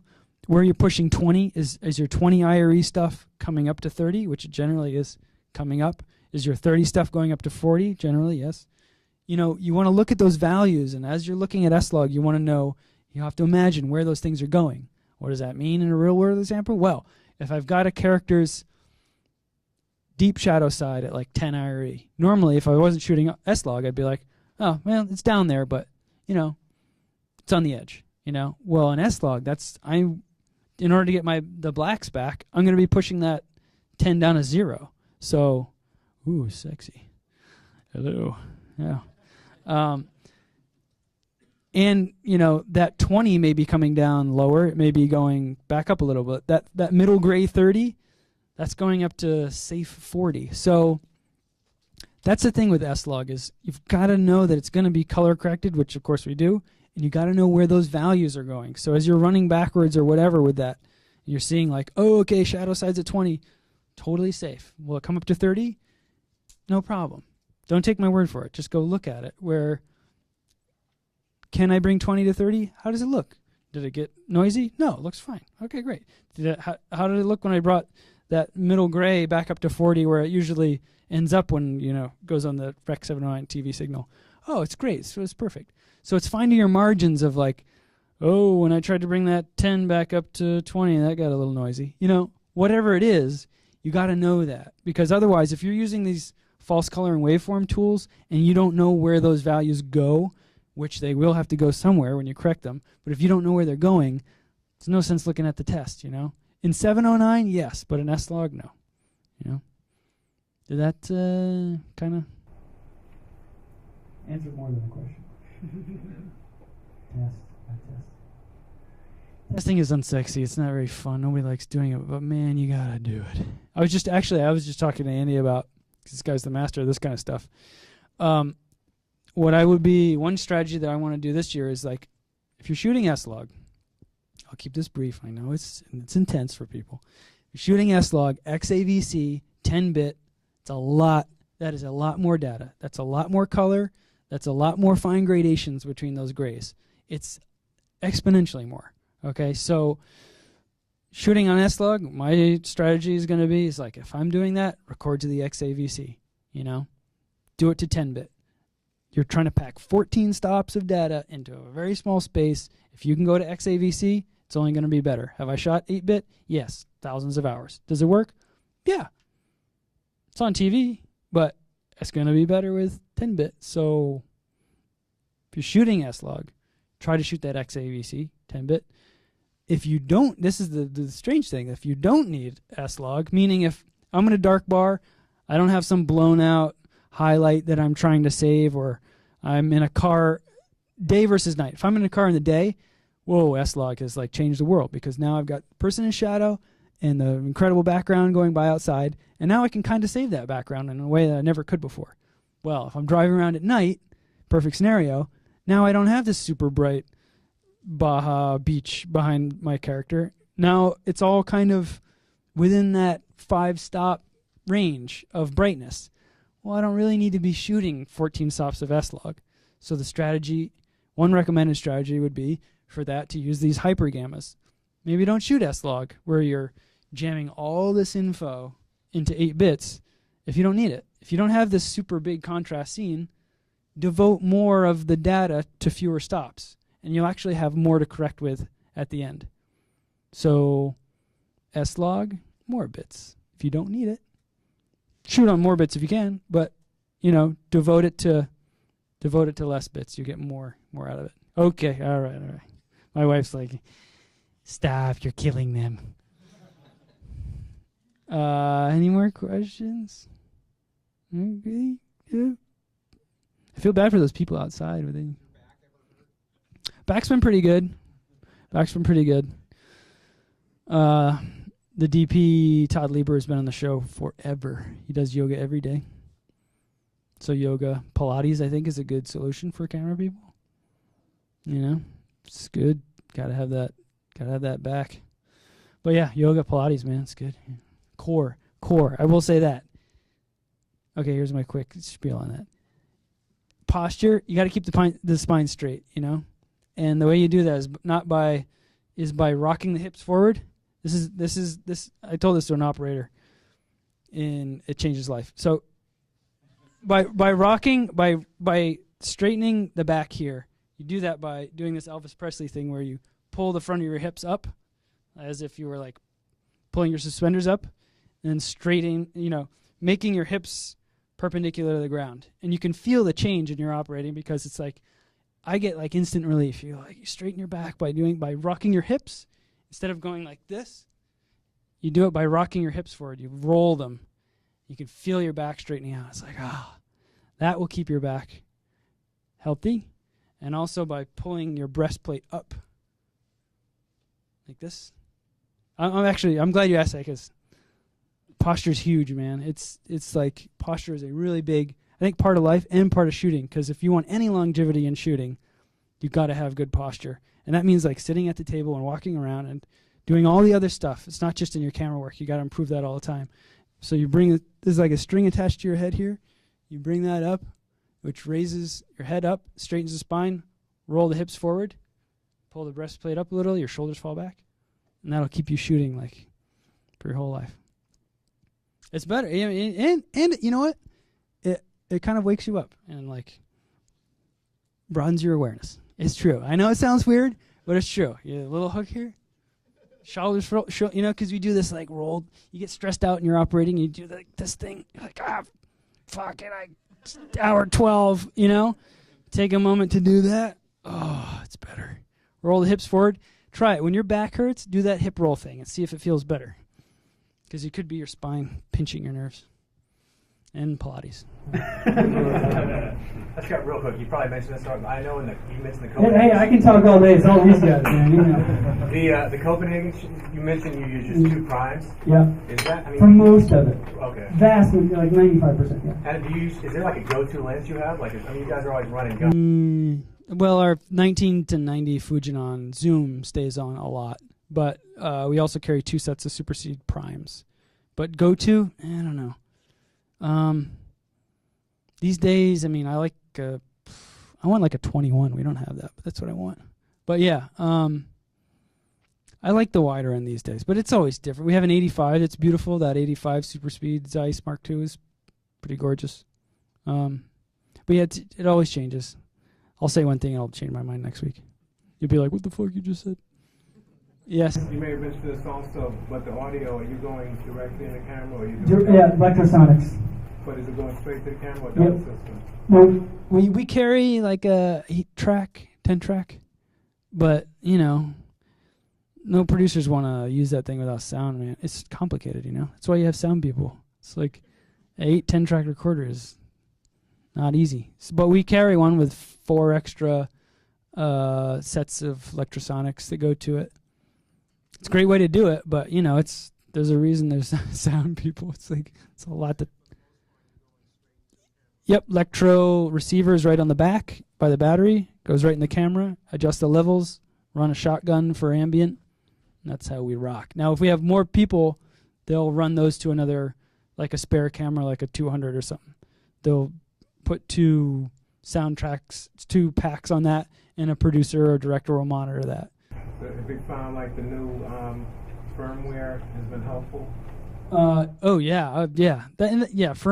That's what's awesome about this is it's just going to keep getting better.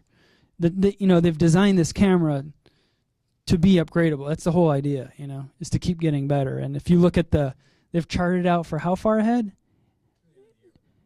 Yeah, I mean you know, you can go online and see the lists of upgrades, but it's, you know, they will continue. They'll continue fixing you know, if there's problems, they'll fix it. If you know, they'll keep making it better. That's what's cool. You know, it's kind of that whole idea of improving a camera throughout time and not just having this camera that, well, you bought it and now it's, you know, locked in time. It's like, no, it's disappearing. These things engineers are in there like working on stuff to make it better, you know? They really are. So it's cool. It's a different design philosophy. I like it. Well, you know what we could... does anybody need to run? Because I feel like I can answer more questions or... Everybody cool? Okay.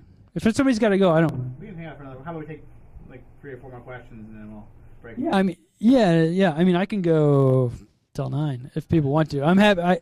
I'm happy to answer any questions, but I just don't want to hold people up. So yeah, 3 or 4 more.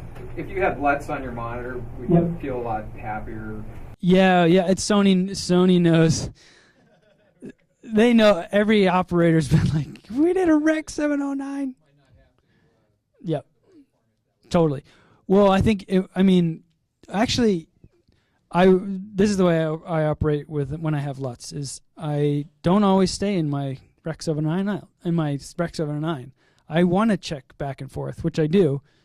Andy and I were talking about this earlier. It's like, yeah, you can live in 709 for most of the time if you have that option, but you always want to be able to very quickly, like, so what's happening in the log, and you want to be able to see that waveform or false color change too. You know, you want to be like, what's happening in the log?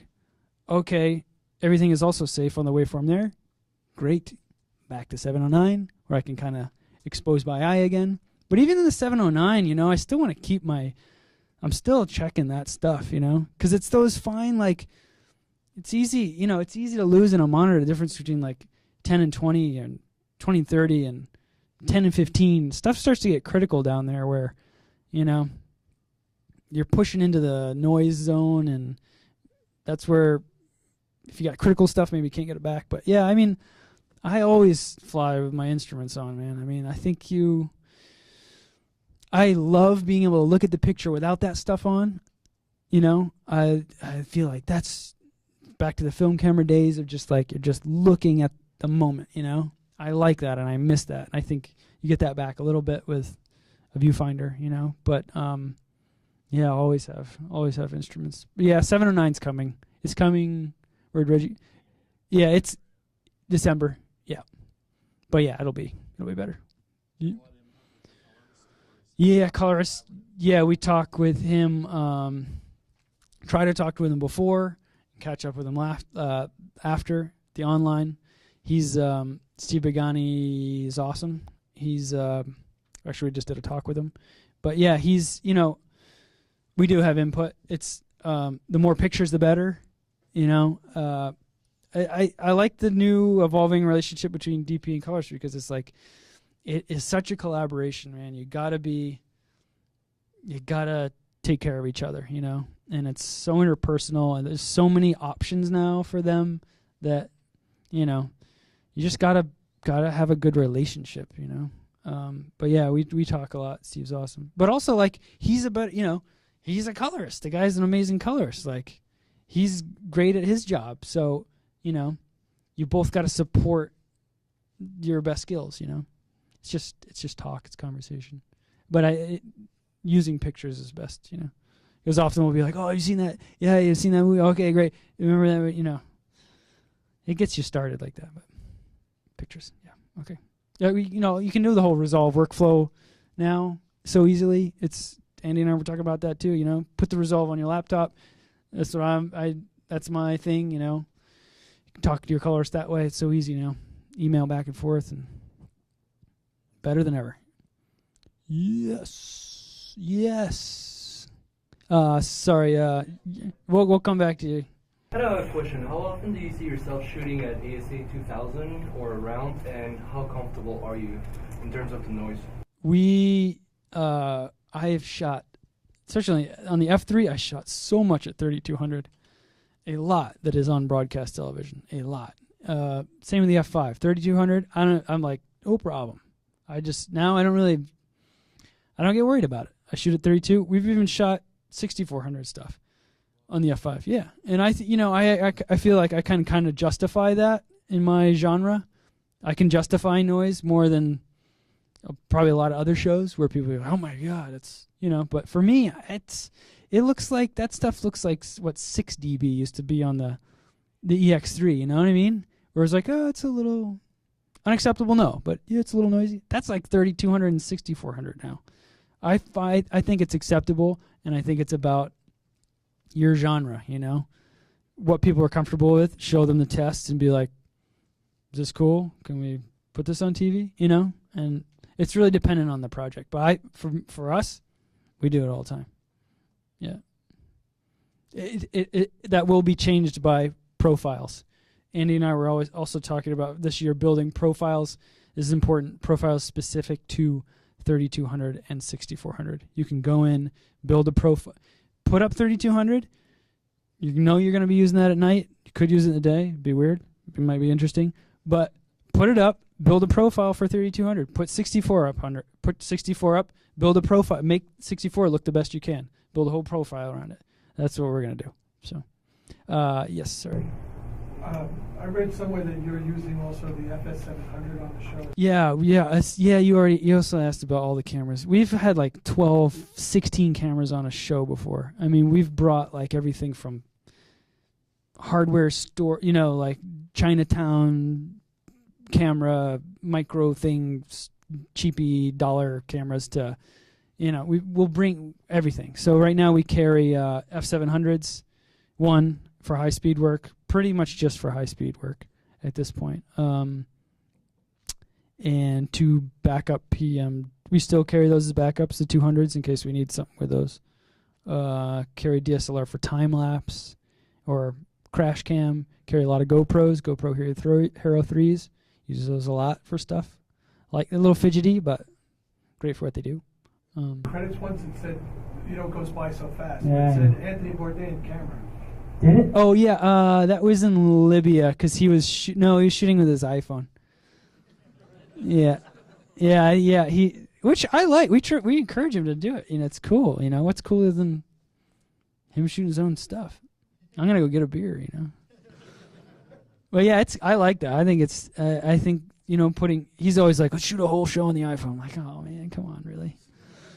Like, talk about things sounding cool, but. But yeah, we're just talking about this for an upcoming episode. Just mixed media, it's cool. iPhone, GoPro, throw it all in there. Just pile it all on. I feel like the F700, they have the similar chip, right? To this, yes. Yep. Yeah. what's different is the compression. You know, you're because we would record to the SD, yeah, the mini SD cards. So you know, you're talking about completely different compression than what's going on in like an F3, you know, or F5. So because we're shooting to those little cards, I mean, you could go out to a Key Pro Mini, you know, or the Q7. What's the Odyssey? Or you know, there's all kinds of stuff you can go out to now to get. You get like 4K up to what frame rate now on those things? Yeah, you can. Yeah, all kinds of options, but it's their cutability. If that's what the question is about their compression. Yeah. Yes. Sometimes you have to. Doesn't matter. Sometimes you have to. Yeah, because well, the thing about. Nah, I mean it does. I like to be sharp, but it's like, often it's somebody's. It's a big day for somebody. You know, often it's like. The crew, you know, it's our big day, and it's a celebration, and it's, you know, it's important for people. You know, we've been on the show. You know, it's, yeah, you want to, you know, and that goes very much with our ethos of like. You know, and that comes straight from Bourdain. It's like you're in their house. This is their house.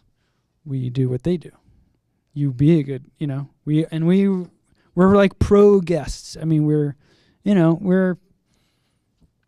are humbled by people often. And yeah, if somebody's like, which they always do, you know, here's a shot. Nobody's gonna be like, oh, we can't do it. You know, I'm working. It's like, nah. That's not the ethos of our show. Yeah. So, yeah, I mean, I have learned to run backwards after a couple. That's for sure. Yeah. Yes. Sennheiser M20. Does that make sense? Am I just pulling that out of midair? Yeah. Yeah, it's the elongated back Sennheiser. That was a shorter back one. M20. I feel like it's M20. You sold them to us. Come on. Yeah, they've been. I mean, those things are indestructible. Oh yeah, that's what it is. Hey, Andy. Yeah, that's what it is. God, thank God you're here, man. Bailing me out. Yeah, bailing me out all night. Yeah. So I had a question. I've recently worked with the FS700 a couple of times, and with higher frame rates, we see a bit of some problems, mostly aliasing. Yeah. Do you have any similar issues with the F55? So they have a new filter. Yeah. The low pass filter, throw that thing on there. I mean, yeah, that's part of, you know, not having a global shutter and, you know, but that low pass filter that he's talking about will definitely help that. For the F700, I don't know if, yeah. It's what you're shooting, you know. It's the pattern, you know. It's depends on those patterns that you're trying to capture. Easy solution and hard solution. Don't shoot those tight patterns, you know. It's like, well, sometimes you can't avoid it, you know. But yeah, that's part of the, and you know, it's baked into the camera. You can't get around that if you shoot those patterns. It's part of the technology. Is there any fix for it on the F55? Yeah, a low. Yeah, it's pretty interesting idea actually. It's a behind the lens filter, low pass filter. I think it's a great solution. There's also 55 with a global shutter. You know, you won't have that problem. Yeah. Yes, sir.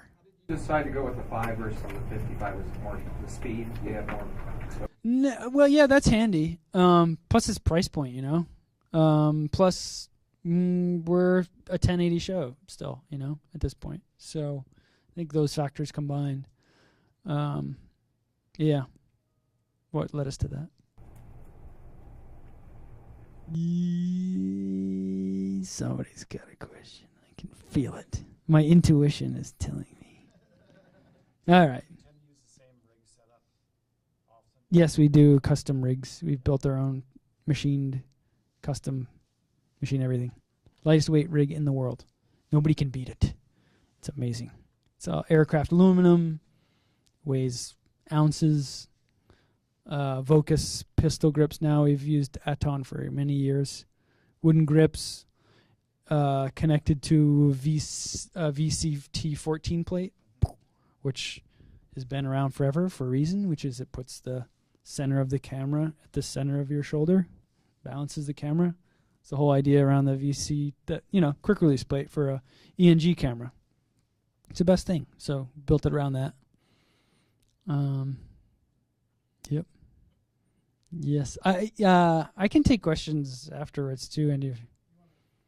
You want to wrap it up? Wrap it up. It's all about you guys, man. It's all about the people. Good questions. So, yeah. Okay. Yeah. Hey, if somebody got to leave, go ahead. I'm not offended. But question. Go ahead, young man.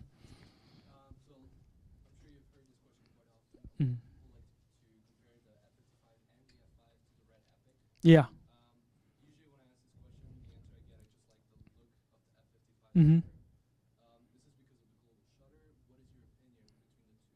Good question. Red Epic versus a Sony 55. It's a shootout. And they're just they're totally different worlds. They're just different animals, It's a different. Not only yes, can an Epic be built out to be a big shoulder camera? Yeah, but it's the Epic form factor. Just beginning with the form factor is quite different, and maybe cool in a way. I do support multiple form factors on cameras, There's times to be up here and there's times to be like this, and that's cool. You can do things like with the DVX 100 and cameras like this that you can't do with that, and that's cool. Both should exist. So that's one. Form factor is one, but also just post-process and color work and they're just very different cameras, They're different workflows. I've shot on both. Both have a place in the world, It's such a I think it's such a personal taste question about how are you processing that footage? Are you doing it yourself? Are you involved with a production house that's ready for that is working with that already? How do you like to operate? Can you build those cameras out to a way that you like operating with them, that they're comfortable for you and what you're doing every day? Meaning, what am I shooting? What am I covering? How am I covering it? Am I just putting it on a tripod all day? Am I running around with it? If I'm running around with it, how do I want to run around with it? Like this, So there's processing, post workflow, there's operational, and then there's just like personal taste, God, you can go online and read for years about what people say the differences are, Color work is becoming where can you make two things look exactly like each other? Yeah, probably now. Close. So I think it's a bigger picture question. You got to back it up and do bigger picture questions, It kind of answers. I think I snuck around that. Yeah. This is just something that I'm curious with. So because you're so involved with all the technology and all this stuff, and maybe you're in your home life, I don't know if you have a kid or anything. Sometimes, not too much. Is it harder to get away? Thanks, guys. Thanks for your questions. Thank you, guys. Is it harder to get away from, like you're talking about, being in the moment, or are you always like, hey, honey, let's reframe this, or let's videotape every single thing of this, or you get off work, or you just like, I don't know. I don't want to film anything. I want to take a picture. Good question. Just go in your room. It's a good question. Do I film much? Thanks for doing it. Yeah, thank you much. Yeah, it does. It's hard to look at a frame and not be working. My eyes are working. If I'm looking at a frame, I'm working. Honey, you can take a picture of this. It's like, maybe you can.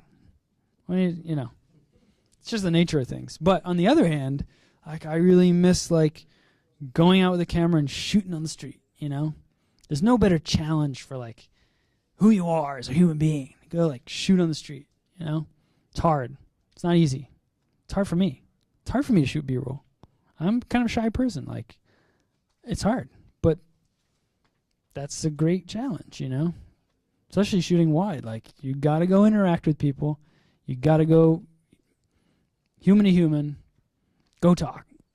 Because you can't be up in somebody's space like Solgado or even the 50. I mean, you can't be that close to people without forcing an interaction.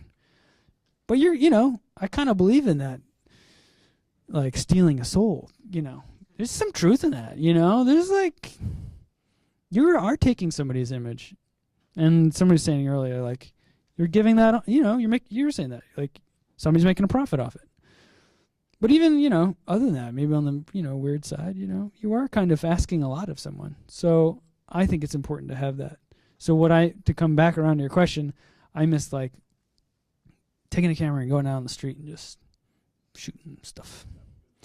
Yeah, I try to do that sometimes, but, if I'm working a lot, it's like, get me away from the camera.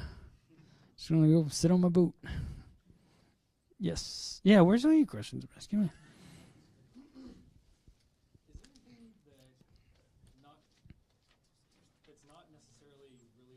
Thank you, guys. Yeah, thanks. Thanks. It's not necessarily really related to production. That's really important for you to have on location. Good question. Hammock? I bring a hammock. Yeah, someone told me a bottle of water was the most important. Well, yeah, you always got to carry that. Yeah, that could get dangerous. You don't have that.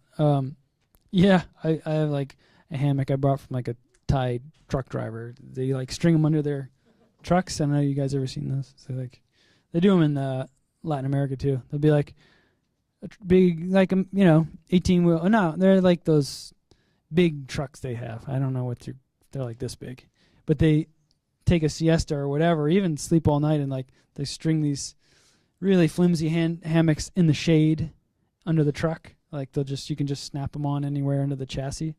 So I've had one of those for years, man. I just, if you have a second.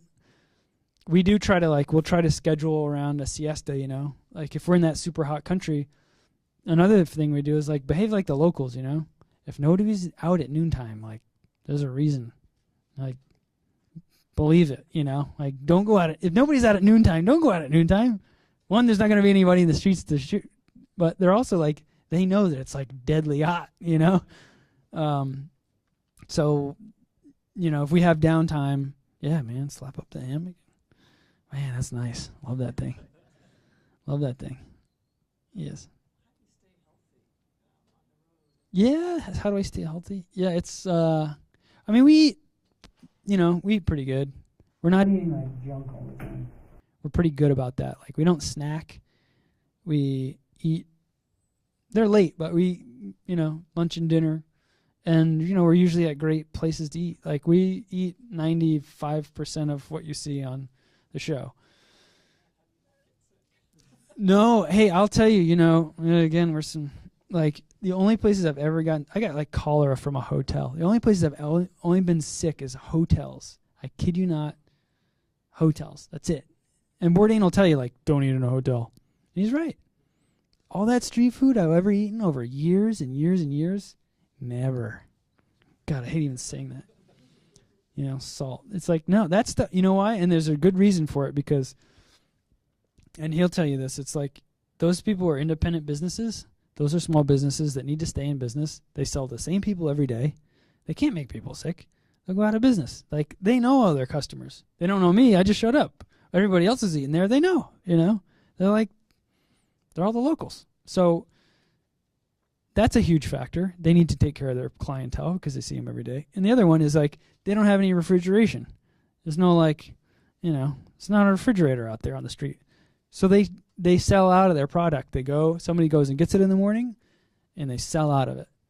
So nothing sits around all night. Like, you don't have the pressure of a hotel of like, yeah, we haven't sold that chicken curry for 3 weeks, but it doesn't look moldy. They don't have that like pressure. And also so much of that food is also designed to be not make you sick, meaning it's like so much of it is boiled in a super hot soup. So much of it is like mega deep fried where nothing can survive. I mean, street food, like a lot of that food is ancient. A lot of that food is like, could be thousands of years old. You know what I mean? Like, there's reasons that people are doing it that way. Nobody wants to get sick, So, yeah, that stuff. Yeah, thanks a lot. Nobody wants to get sick. So It's freaking hotels, man. And you can see why, because they have to have that big menu on hand all the time, and it sits in the fridge, and then you're the dumbass that orders like the Caesar salad, and they're like, okay, I think we can make this pass. You know what I mean? Or airport, some airports, oof, that's what'll get you. But street food, it's good. Questions? Good night.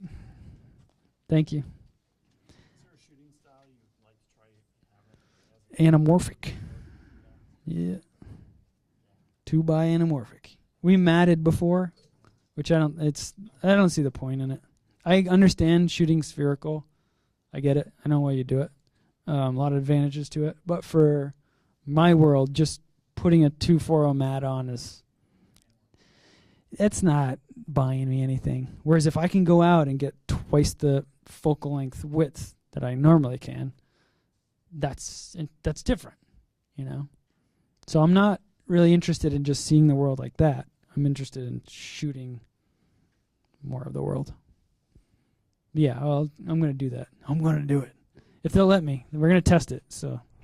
This about the anamorphic. I know Andy mentioned that it's going to be supported. It's already supported. It's already there. Ready to go, man. You can turn it on in the viewfinder and off you go. F55, So F5. is it a 16x9 sensor that's pillar? How do they do 2x in? It's a 4K sensor that's, Yeah, so 17x9 sensor. So you have, you don't have the 4x3, you don't have the height that you have on most, but you have a little bit wider aspect. So, you can do 1.3x anamorphics really well, and the 2x you're losing some data. Sure. Yeah. But it supports it. That's really cool. Yeah, but it supports the option, and it can de-squeeze in the viewfinder and on the output. That's awesome. But you don't have to shoot with hawks. Right. Yeah. You can shoot. That's right. 2x. Yep. Anybody else? You guys are here. You guys want to hear the answers? Come on, throw it out there. Yes. Earlier you were talking about when you're shooting S-Log, you need to have some sort of plan for everybody handling that footage. Have you devised the plans, and you've probably been shooting that way for? Yeah, we've shot a ton of it. Yeah, just testing beforehand so that we know where everything's going, where it gets pushed around to, if that makes sense. Definitely conversation with the colorist, seeing it, being in the suite, seeing it graded, seeing where it can go, and knowing the numbers. It's not just seeing it get pushed around. It's also knowing 20 goes there, 10 goes there. But yeah, definitely. If you're gonna shoot S-Log, you got to do that. Yep. Absolutely. Yeah, it's basically we know we're not applying LUTs in post. Because everything changes so often, show to show, that the looks can change. Steve doesn't put a LUT on and he doesn't put a LUT over the whole thing and then start grading from there. He grades every shot from the S-Log. So the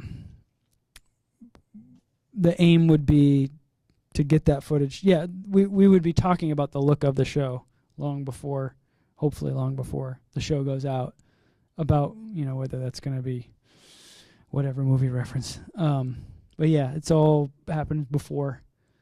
Pictorial evidence, you can grade a shot, put it in Resolve, take it with you as a reference to remember to look at in the field. You can grade a little thing in the field. We're not colorists. He's the expert, but we can carry evidence along to refer back to, Yeah, I keep bringing it back to pictures. You want to talk about he can send me JPEGs, from his suite. He'll send a JPEG out to us. This is what's up, This is where. What do you think? We can comment on that. But yeah, does that answer your question? Kind of. Yeah. Yeah, I gotta. Yeah, I gotta get. Yeah. So you were saying that you hire your ACs in country. How big does your crew end up being though? Change. Yeah, it can be How much of your crew ends up being U.S. based versus having contacts and hiring? Right. Crew size. Let's see. We leave with 2 DPs, director, a producer, and Bourdain. So 5. on the plane, and then pick up a fixer in country. Sometimes the fixers have assistants. Pick up, say, 2 drivers or 3 drivers. Pick up 2 ACs. I think we're up to 12. They do location scouting, but they're an in-country producer. Yeah, they may not be from a film production background. Some of our fixers could be like writers, but usually they're film production people, because they, better if they are. But they could just be like great researchers, with great taste and great ability to go out there and take great pictures and talk to people. And yeah.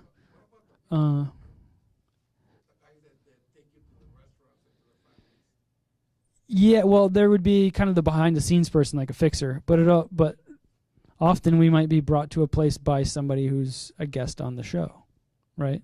It could be like, hey, we're hanging out with so-and-so. Hey, well, so-and-so knows this great place. Well, yeah, go there. Yeah. But, yeah, we could, and, if we had, it could be 12 to, if we pick up security, it could be a couple more, 15. Usually it's quite small, though. It's usually quite small. 3 vans, 2 vans, 1 van sometimes. Yes.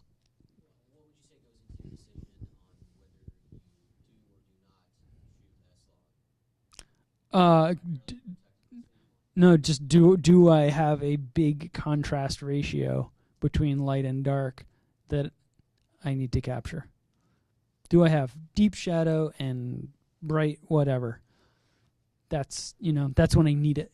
Do I have 12 stops from that bright area to that dark area that I need? Then I need the S-Log. If I only have, and you just look through the camera and you'll see that. You know what I mean? You don't even have. It's not like you get your meter out. Yeah, you just look at your scene, and if it's blown out in the exterior of the car, then it's like, well, try the S-Log, And I haven't used my meter in a while. Yeah, that's your meter, Especially with the. I think it's coming in this. It was always in the EX3. People are asking for it. But the zebra spot, it's literally a crosshatch spot meter in your camera. You remember that in the X3s? Yeah. Where you put that crosshatch, on something. I love that. It's a spot meter. I don't need to carry my spot meter if I have that. But all the exposure data that I need is in there. Only the meter, these days it'd be like if I scouted a place, didn't want to bring my camera in, and I wanted some incident readings of, well, what's happening in the bar. Okay, yeah. 3200, yeah, I can get this, But so much of my tools, or if I had to do a pre-light without a camera, but we always have cameras, so when you have the camera with you, man, you got all the tools you need right there. I mean, it's a style thing. If I was lighting, even lighting, I just use the camera. Everything I need to know is there. Working with a gaffer, it's all there, My gaffers sometimes use their meters, but that's cool. He wants to rough stuff in. Yeah, it's cool. But at the end of the day, it's right there. Yes, sir. But like, how often are you on the road? And when you're out shooting, you say it takes 4 or 5 days per shoot. No, I shouldn't say that. Like the shortest shoot we've ever done has been like 4 days. Usually out for 10, 12. Yeah. How? I mean, obviously you got to get the stuff to pose. Are you editing and coloring? No. I just shoot it, man. God, no. Yeah. So, I mean, you gone for how long? Thank you. Gone? Thanks for coming by. How are you on the road? Say. Yeah, hundreds of days could be. Yeah. Yeah, it comes back. We come back, and then unless I'm going back to Spain. Yeah. It always go back. The editors have been on the show longer than I have. I mean, I don't know how many years I've been on, like 6 or 7. I don't know. Those editors have been on since the beginning. So New York. Yep, all of New York. I mean, there's guys from LA, but yeah. Is there? Well, I think they're all New Yorkers and some Midwestern guys. Hunter. Yeah, New York. Yeah, offices in Manhattan, Midtown, and colorists, and yeah, all the online suites are there, and Avid. Everything's on Avid, and correcting and Resolve. Yep, DaVinci. Right to left. Yeah, go ahead. I like all the technical stuff too, but I'm more interested in maybe one of your favorite anecdotal stories. I mean, you were talking. Oh, those are hard. It's hard to come up with those. Okay. I'm going to tell you a shitty story. Okay, here we go. I will. It's going to be good. Like maybe getting back to when you were trying to get one of your unsafe or obscure coverage shots Mhm. didn't work or did work. Mhm. The satisfaction of that, or just the story of that. I think it's all about Terrence Malick. Just watch those last couple movies, man. What are you talking about? You don't have to watch the whole thing. Did I just say that? Yeah. To the Wonder? Dude, I don't know. Now it's getting personal. Yeah, but that's all the framing stuff we're talking about, you know? It's the rangefinder stuff. I wish I could cite some still photographers that I'm trying to think of. Well, it's, you know, Cartier-Bresson was such a safe. Yeah, right? Yeah. Said about him, you know, he did the peppers, did the park, did all these different objects, seashells. And someone said, and this gets back to what you were talking about earlier about reality versus real reality. Mhm. They said about Weston's work is he takes what's seen and makes it known. Mm. And I think that's very similar to what That's pretty Malick cool. does. Yeah. Uh, Yes. I like that. See, that's a good moment right there. Don't know how I cover it. But I'll watch it tonight. But yeah, that's exactly it, you know? And like drawing the attention to things that you don't normally look at. Watching, like for us, it was like characters talking, but look at the hands. You know, your brain is like, doesn't want to do that, you know? You're like, don't, she's talking, look at her face, right? And it's like, nope. And that restraint of like, I'm going to watch the actions of the hands because maybe those are saying more than what our mouth is saying right now. It's that kind of, because maybe that's a new way of looking at things, or maybe there's more truth to that than watching what she's saying all the time. I love that idea, but you don't maybe think that the old T-Mac got a little coverage on that? Which I think he got a little coverage in that face. No, he doesn't need coverage. Yeah, he didn't. Yeah. But that's the risk, but also the payoff, exactly what you're saying. Like, what is the reward of the risk? Could be losing the audience, but the reward may be seeing things in a different way that is more meaningful to us. And that kind of stuff is like poorly done. It's like, oh, you're just cutting the guy's head off. That's weird. But well done, it's like, wow, I never looked at somebody like that, you know? I never looked at their feet like that, or I never, you know, looked up at a tree like, you know? I mean, it's like everything. There's kind of a mind-numbing way to do it, and then there's like, you're trying to honestly do something. Maybe it doesn't all work, but that's the idea of getting off the thirds, you know? Getting off the rule, getting off the golden, you know. Oh, there's a book for you. Bresson's, God, what is it called? Decisive Moment. Decisive Moment? Yes, Decisive Moment. It's all in there, man. That's like, he talks right about the golden mean, right? And he's right in that essay. He talks right about it. Like, is there reasons for golden mean and being on the thirds? And yes, yeah, there's good rational reasons for it. But once you like lock yourself into that all the time, maybe it's time to find something else, you know? I don't know. Yes? I guess it kind of ties in with all this stuff. And I might have read a tweet you put up recently, but it's like, how do you kind of stop yourself from repeating your own kind of thing? It's hard. You gotta, I mean, some people gotta take mushrooms, some people gotta, you know, it's hard because especially the better you get at something, you know. But, you know, for me, it's like you gotta I'm like a big cross-pollination person. Like I will go read something that has nothing to do with photography whatsoever. Like that Decisive Moment's pretty awesome. But, you know, could go read like Oliver Sacks' books on anthropology and the mind, or go read some quantum physics stuffs, or go read Eastern, you know, go read about Hinduism, or go read a book on physics, or, you know what I mean? Like, or biology. Like, man, that stuff's terrifying. Like cellular biology and parasites. Like, whew, it's scary. But, you know, like getting away from your genre, I think that's one way to get out of your head. Cross-pollinate. That's my thing. Or I write a lot. Like, if I see too much, then I got to go write. I got to go think in a different way, you know? If you're shooting so much, go try to write some haiku or go write some poetry, you know what I mean?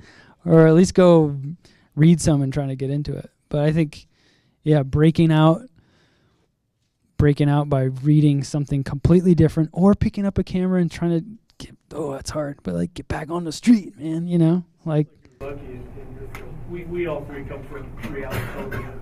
So shouldered up all day and shooting the same shot. I will tell you something about that. I came up in reality.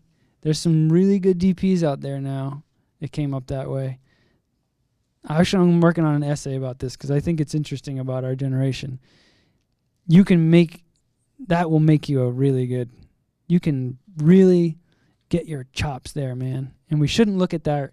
I don't know what show, don't tell me what show you're on, but you know, there's some shows that are like, but you know what I mean? Like, there's some that it's really hard to shoot. I did some shows that were fucking terrible, you know? And it's mind-numbing, the stuff, you know? It's like, you don't want to watch that. Fuck, I can't believe I'm shooting that. Nobody, you know, it's like I'm making like food that's bad to eat, you know what I mean? But on the other hand, if you take that operating time seriously, damn, you come out of there a good operator. And the other thing it makes you think is all that time building scenes, just all that shot selection time, especially if you can start thinking differently. But all that time, all that trigger time, my friend Mo always says, is like, he came out of reality too. It's like, turn all that operating into like the gym, you know? It's like, make you better, and it will, man. Think about it in history. When did people have so much time behind that camera? You know? Yeah, reality TV gets a bad rap, but also, if you take it as like a training ground, man, to make you a better operator, no better way. You know? And like, look at it compared to like, you know, you come up operating in a fiction world, a whole different thing, right? But the ability for you to go out and make your own shots, there's something. I mean, I don't know if the director's calling shots to you all the time, but that idea that you're working in this finite, you know, with all these constraints and all these people telling you what to do, and still being able to, you know, go to that part of your brain and come up with an image that tells that story. That, hey, maybe he's going to yell at you, but maybe he's going to, or maybe not. He's going to say, oh, that's actually works. All our guys came out of the reality. But we, you know, like we all did commercials and worked in film. We were all like film trained, either ACs or I was an electrician and a gaffer, and then shot reality. And then we all touched that reality world, you know, and all that dance that you learn. That's fucking valuable, man. And what it is like it becomes so second nature. And then you get out in the world where everything goes to shit, you know, and entropy happens. You've got all that. That's what I'm talking about when I'm talking about like building those intuitive skills where you can just like walk into something and break it down. You're like, boom, boom, boom, boom, boom, boom, boom. Yeah, eventually do you need to like get away from what you've been trained to break that down as? Yeah, sure. But all that time, it's like learning to play the violin. All that time, learning how to break that down is valuable, you know. There's benefits to it, you know. It gets such a bad rap all the time. It's use that time, yeah. Totally, boom, boom, boom, boom, boom, boom, yeah. It's cool, man. It's gonna make you good, you know. Oh, you guys know. I think it's cool. All right, we gotta go. Let's get out of here. Jeez. Thank you, everybody. Thanks.